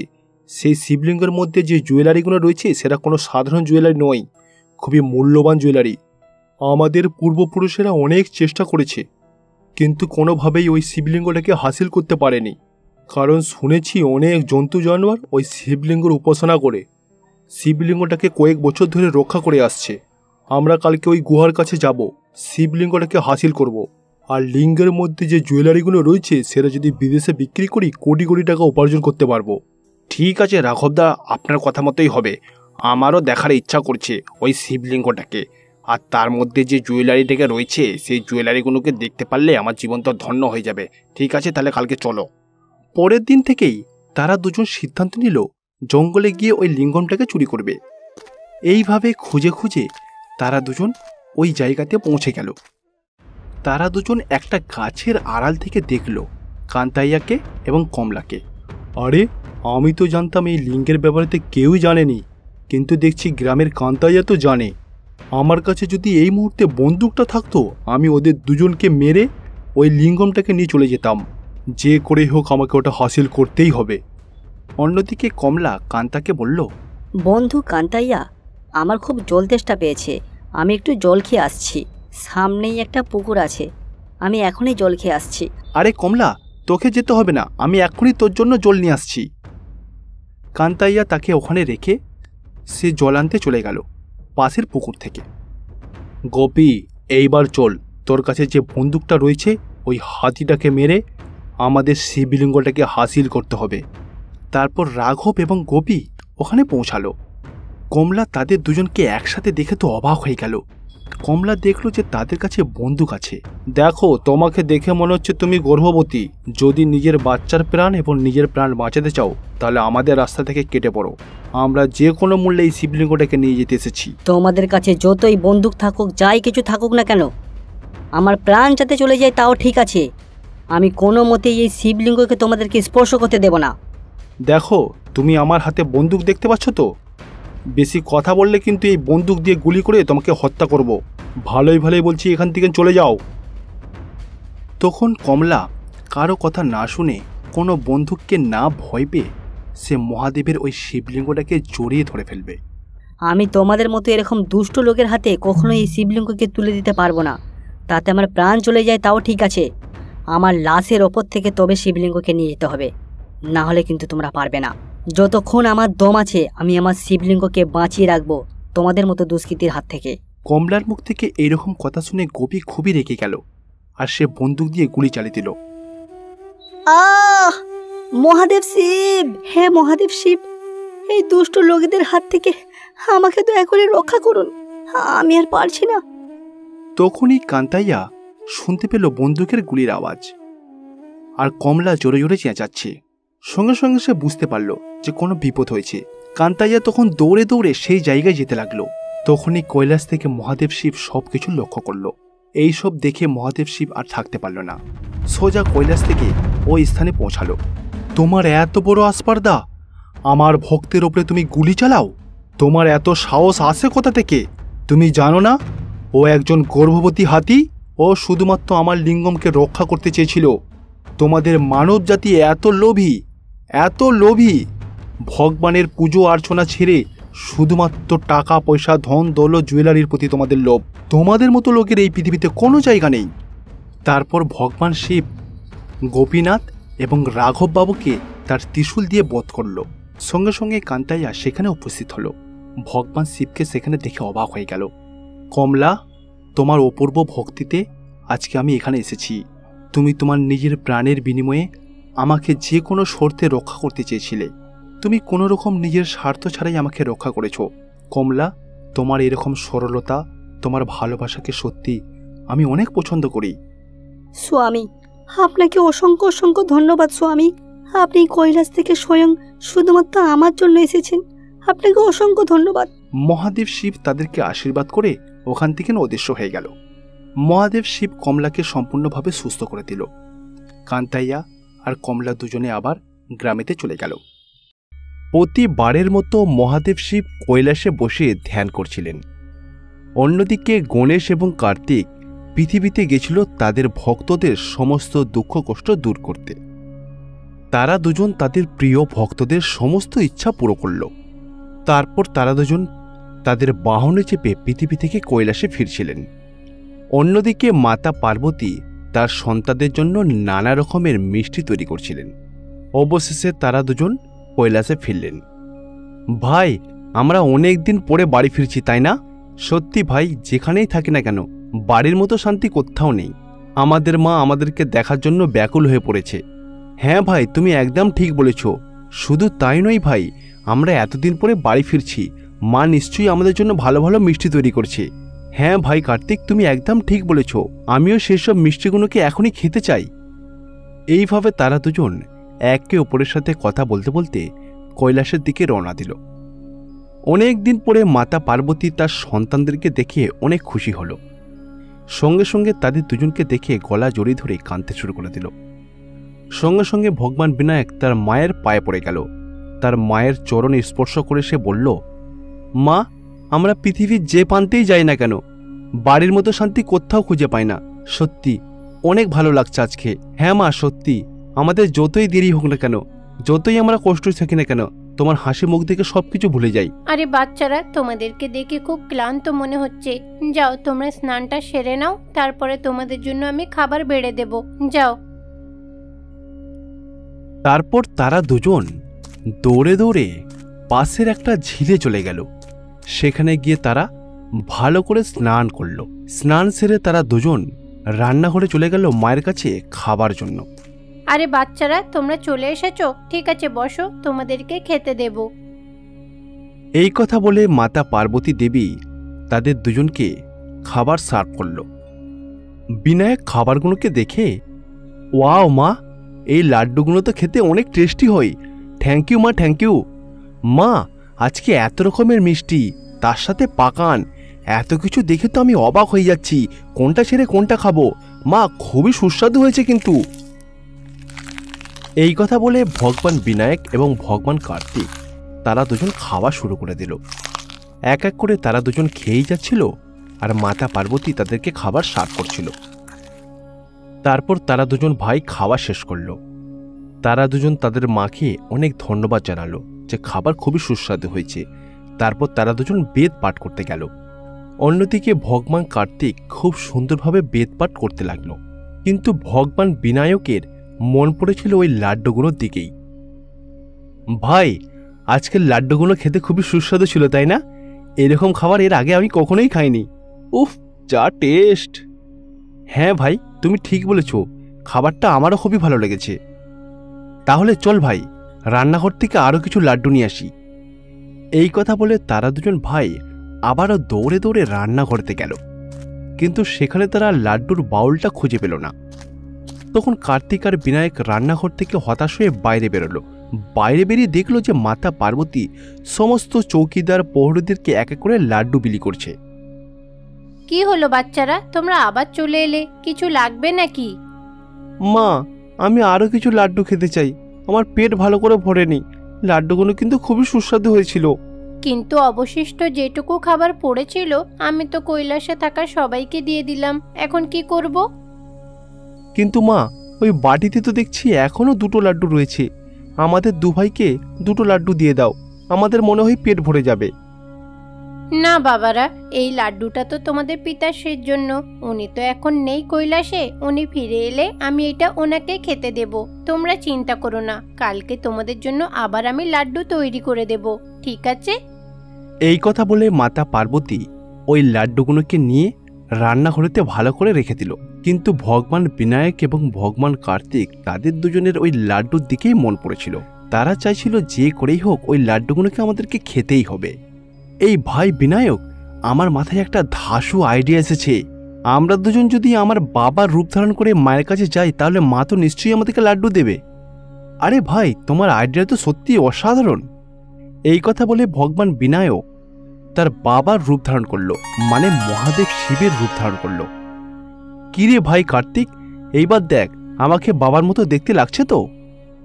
হ্যাঁ ভাই, সবকিছু তো ঠিকই আছে, কিন্তু তোমার ওই ত্রিশূল এবং ডামরু কোথায় গেল? ওইগুলো ছাড়া কিন্তু বাবাকে অসম্পূর্ণ লাগছে। হ্যাঁ ভাই কার্তিক, তুই ঠিকই বলেছিস, কিন্তু বাবার ওই যে ডামরু এবং ত্রিশূল ওইগুলো তো সব তো নন্দীর কাছে জমা থাকে, আর নন্দীর কাছে আছে, আমরা কিভাবে হাসিল করব বলতো? ভাই আমার মনে হচ্ছে নন্দী এখন ঘুমোচ্ছে, তুই একবার জানা গিয়ে ওই ডামরু এবং ওই ত্রিশূলটাকে আমার জন্য নিয়ে আয়, যা। বিনায়কের কথা শুনে ভগবান কার্তিক কৈলাসের প্রহরীদার মানে মহাদেবের বাহন নন্দীর কাছে চলে গেল। কি ব্যাপার কার্তিক, আজকে হঠাৎ করে এইদিকে? কার্তিককে যখন এইভাবে জিজ্ঞাসা করলো, কার্তিক তো কিছুই বলল না। কার্তিক তখন তার মন্ত্রশক্তির দ্বারাই নন্দিনীকে ঘুম পাড়িয়ে দিল। নন্দী যখন ঘুমিয়ে পড়ল, কার্তিক তখন তার বাবার রুমেতে ঢুকল। সেখান থেকে ত্রিশূল এবং ডামরু নিয়ে ওখান থেকে পালানোর চেষ্টা করতে লাগল। তারপর সেই ত্রিশূল এবং ডামরু নিয়ে তার ভাই বিনায়কের কাছে এসে দিল। এইবার সে সম্পূর্ণ মহাদেব শিব লাগছে। ভাই কার্তিক, এইবার ঠিক আছে তো? আর কোনো প্রবলেম নেই তো? এইবার তাহলে আমি আমার মায়ের কাছে যাচ্ছি, ঠিক আছে? তারপর ভগবান বিনায়ক লাড্ডু খাওয়ার জন্য তার মায়ের কাছে চলে গেল রান্নাঘরে। ভগবান কার্তিক একটা দেওয়ালের আড়াল থেকে সব কিছু লক্ষ্য করছিল, কিন্তু আশ্চর্যের ব্যাপার, মহাদেব শিব কিন্তু এত তাড়াতাড়ি লাড্ডুগুলোকে কখনোই খাননি, আর তার দিকে এইভাবে তাকিয়ে কখনোই থাকতেন না। তখনই আসল মহাদেব শিব ওখানে উপস্থিত হলো। সে তার মতো একজন নমুনাকে দেখে অবাক হয়ে গেল। সে তার নিজের চোখকে দেখে বিশ্বাসই করতে পারছিল না। কে তুমি? তুমি আমার রূপ ধারণ করে এখানে কেন এসেছো? মহাদেব শিবকে দেখে বিনায়ক তো থরথর করে কাঁপতে লাগলো। তারপর মহাদেব শিব তার মন্ত্রশক্তির দ্বারাই দেখতে লাগলো যে আমার রূপ কে ধারণ করেছে। সঙ্গে সঙ্গে তখন বিনায়ক তার আসল রূপেতে ফিরে এলো। তুমি আমার রূপ ধারণ কেন করেছো? তোমার কি মাথা খারাপ হয়ে গেছে? তুমি আমার রূপ ধারণ করে অন্য কাউকে ঠকাতে চাইছো? তোমার কাছ থেকে এইরকম ব্যবহার আমি কখনোই আশা করিনি। তোমার সাহস দেখে তো আমি আশ্চর্য হয়ে যাচ্ছি। না বাবা না, আমি কাউকে ঠকাতে চাইনি, আমি তো শুধুমাত্র কয়েকটা মিষ্টি খাওয়ার জন্য এটা করেছি। সমস্ত বিশ্ব ব্রহ্মাণ্ড শিবের ওপর নির্ভর করে। মহাদেব শিব খুবই গম্ভীরভাবে কথাগুলো বলল। দেওয়ালের আড়াল থেকে কার্তিক বেরিয়ে এসে তার বাবাকে বলল, হ্যাঁ বাবা, আমিও এতে সমানভাবে দোষী। নন্দীকে আমি ঘুম পাড়িয়ে আপনার ডামরু এবং ত্রিশূল নিয়ে এসেছি। তোমরা সামান্য কয়েকটা লাড্ডুর জন্য এত প্রতারণা করতে পারো, এতভাবে মানুষকে ঠকাতে পারো, আমি কখনো কল্পনা করতে পারিনি। তার মানে আমার ডামরু এবং ত্রিশূলের তো কোনো নিরাপত্তাই নেই দেখছি। এই কৈলাসে তোমরা দুজন সুখ শান্তিকে বিচ্ছিন্ন করছো। সেই জন্য আমি সিদ্ধান্ত নিয়েছি, তোমাদেরকে ছেড়ে আমি এখনই কৈলাস ত্যাগ করলাম। এই কথা বলে মহাদেব শিব কৈলাস ছেড়ে চলে গেল। অন্যদিকে মাতা পার্বতী, ভগবান বিনায়ক এবং কার্তিক তাদের মন খুবই খারাপ হয়ে গেল। মা, আমরা খুব বড় ভুল করে ফেলেছি মা, আমরা বুঝতে পারিনি যে এরকম কিছু একটা হবে। দয়া করে আমাদেরকে ক্ষমা করে দাও, এরকম কাজ আমি আর কখনোই করব না। তারপর ভগবান বিনায়ক এবং কার্তিক তার বাবাকে খুঁজতে বেরিয়ে পড়ল। এইভাবে তারা পর্বতের গা দিয়ে যাবার সময়ে দেখল যে পর্বতের চূড়াতে একজন বৃদ্ধ লোক ধ্যান করছে। এই যে ঋষিমুনি, আমার বাবাকে আপনি দেখেছেন? তোমার বাবা? তোমার বাবাকে সেটা তো আমি জানি না। আমাদের বাবা হলো মহাদেব শিব, যিনি হলেন কৈলাসের রাজা। কোনো একটা বিশেষ কারণেতে তিনি কৈলাস ছেড়ে চলে এসেছেন, সেই জন্য আমরা দুজন ভাই তাকে খুঁজতে এসেছি। ও দেখো, তোমার বাবা হয়তো কোথাও ভিক্ষা করছে। আপনার কি মাথা ঠিক আছে? কাকে কি কথা বলছেন জানেন? তোমরা দুজন বলছো নাকি তোমাদের বাবা নাকি অনেক মহান। তোমরা বলছো যে তোমার বাবার একই নামে গোটা বিশ্বের মানুষ প্রশংসা করে। সেটা তো আপনিও বুঝতে পারছেন। আমার বাবা কোনোদিন কোথাও ভিক্ষা করে না, আর সেটা জীবনে করবেও না, কারণ আমার মা হচ্ছে অন্নপূর্ণা ঈশ্বরী দেবী। গোটা পৃথিবীর সমস্ত ভজনের দায়িত্ব তার। কোনো জীব তার সংসারেতে না খেতে পেয়ে মারা যাবে না। আচ্ছা ঠিক আছে যে আমি বুঝলাম সে ভিখারি না, কিন্তু সে কৈলাসের বাসিন্দা, তাই তো? হ্যাঁ বাবা, আপনি ঠিকই বলেছেন, সে হচ্ছে একজন কৈলাসের বাসিন্দা। আমার বাবা হচ্ছে সমস্ত জীব জগতের মালিক, এমনকি যার মৃত্যুও হয়ে যায় আমার বাবা কিন্তু তাদের সাথেও থাকে। আমার বাবা যে কত মহান তার মহিমা গোটা বিশ্বে ছড়িয়ে আছে। সে কোনো কবরস্থানের বাসিন্দা নয়, সে হচ্ছে কৈলাসের বাসিন্দা। আপনি ঋষিমণি, আপনার তো এইসব জ্ঞানগুলো থাকার দরকার।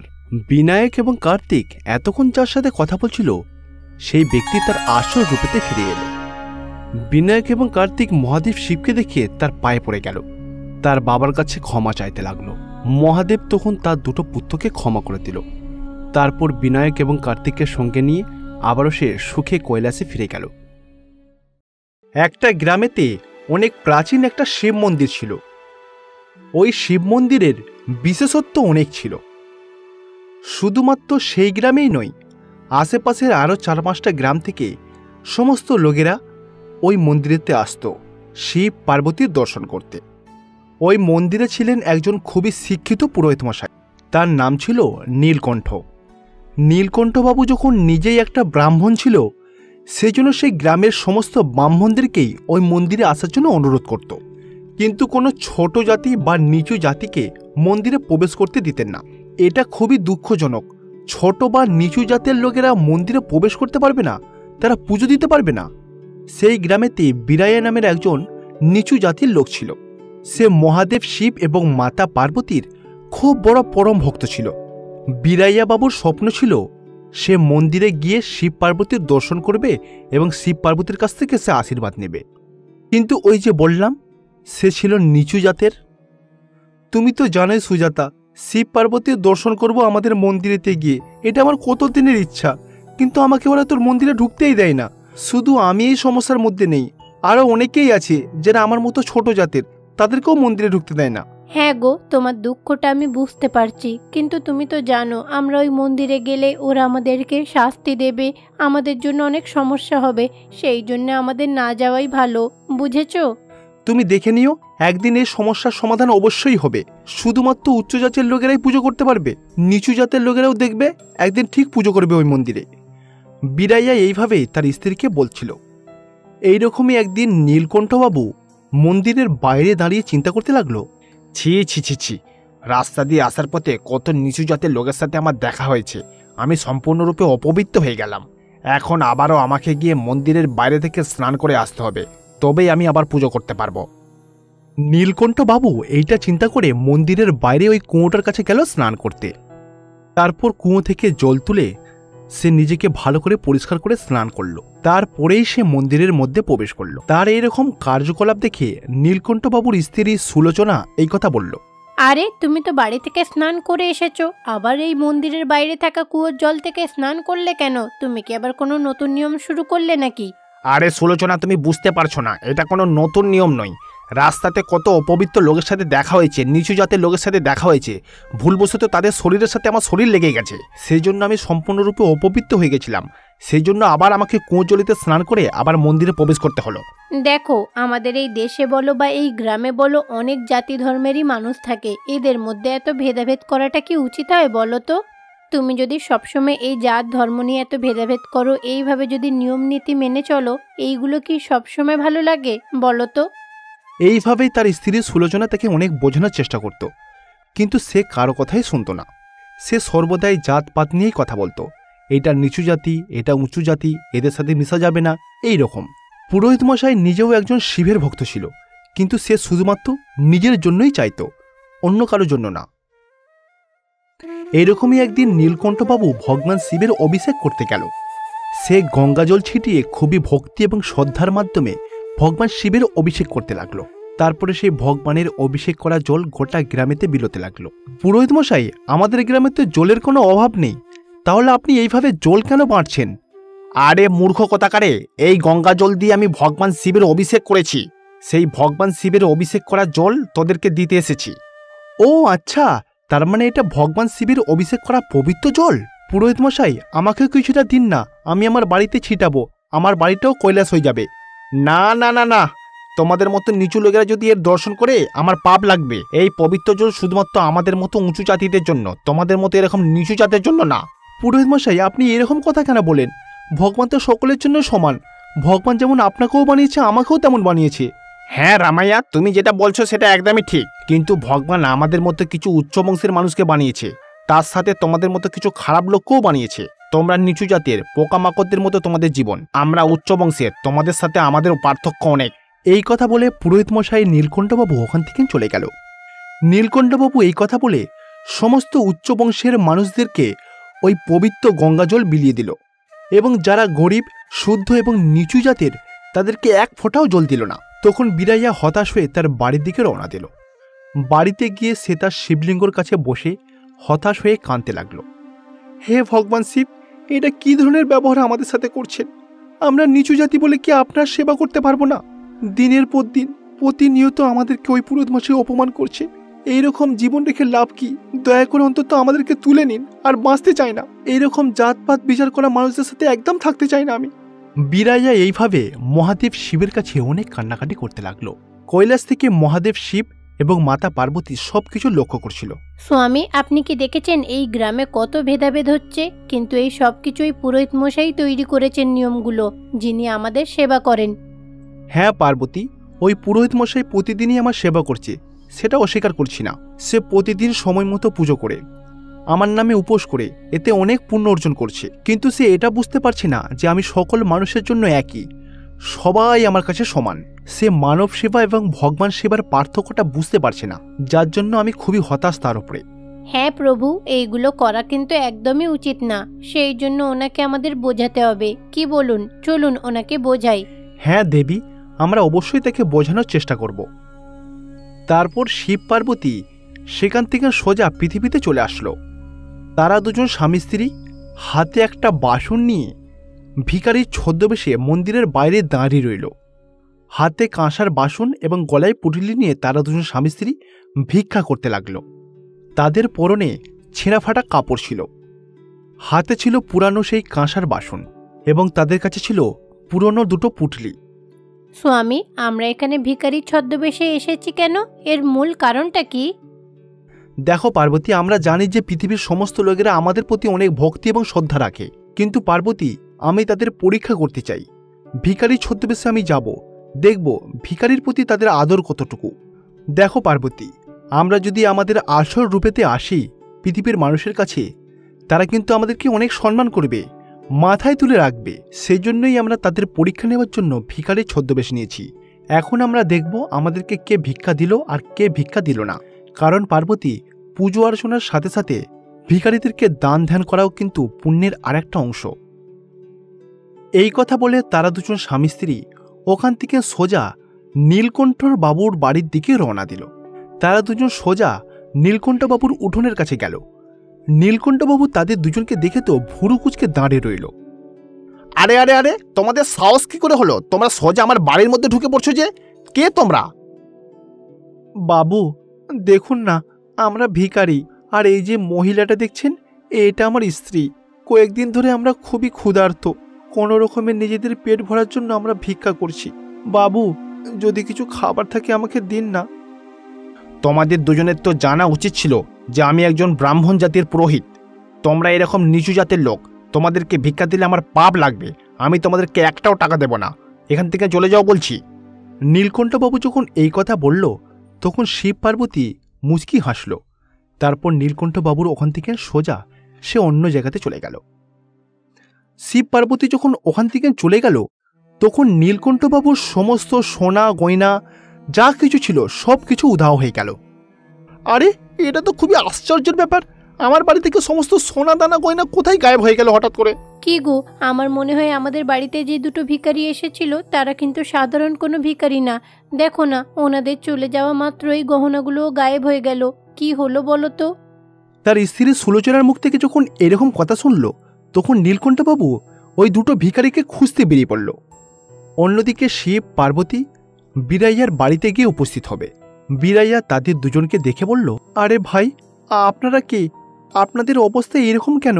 দেখে মনে হচ্ছে আপনারা অনেক দিন না খেয়ে রয়েছেন। আপনাদের যদি কোনো সাহায্যের প্রয়োজন হয় আমাকে বলুন। দাদা, আপনাকে অসংখ্য ধন্যবাদ যে আপনি আমাদের দুঃখের পরিস্থিতিটা বুঝতে পেরেছেন। আমাদের খুব খিদে পেয়েছে দাদা, আমাদের কিছু খেতে দিন না। আরে বোন, তোমাদের দেখে মনে হচ্ছে তোমরা খুবই ক্ষুধার্ত। কয়েকদিন ধরেই মনে হয় না খেয়ে রয়েছো।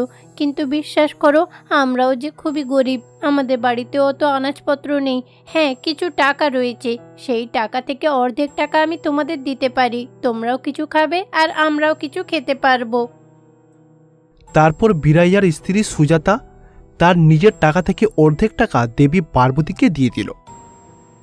সুজাতা যখনই তার সমস্ত টাকা দেবী পার্বতীকে দিয়ে দিল, তখন সুজাতার বাড়িতে সমস্ত টাকা পয়সা সোনা দানা দিয়ে ভরে গেল।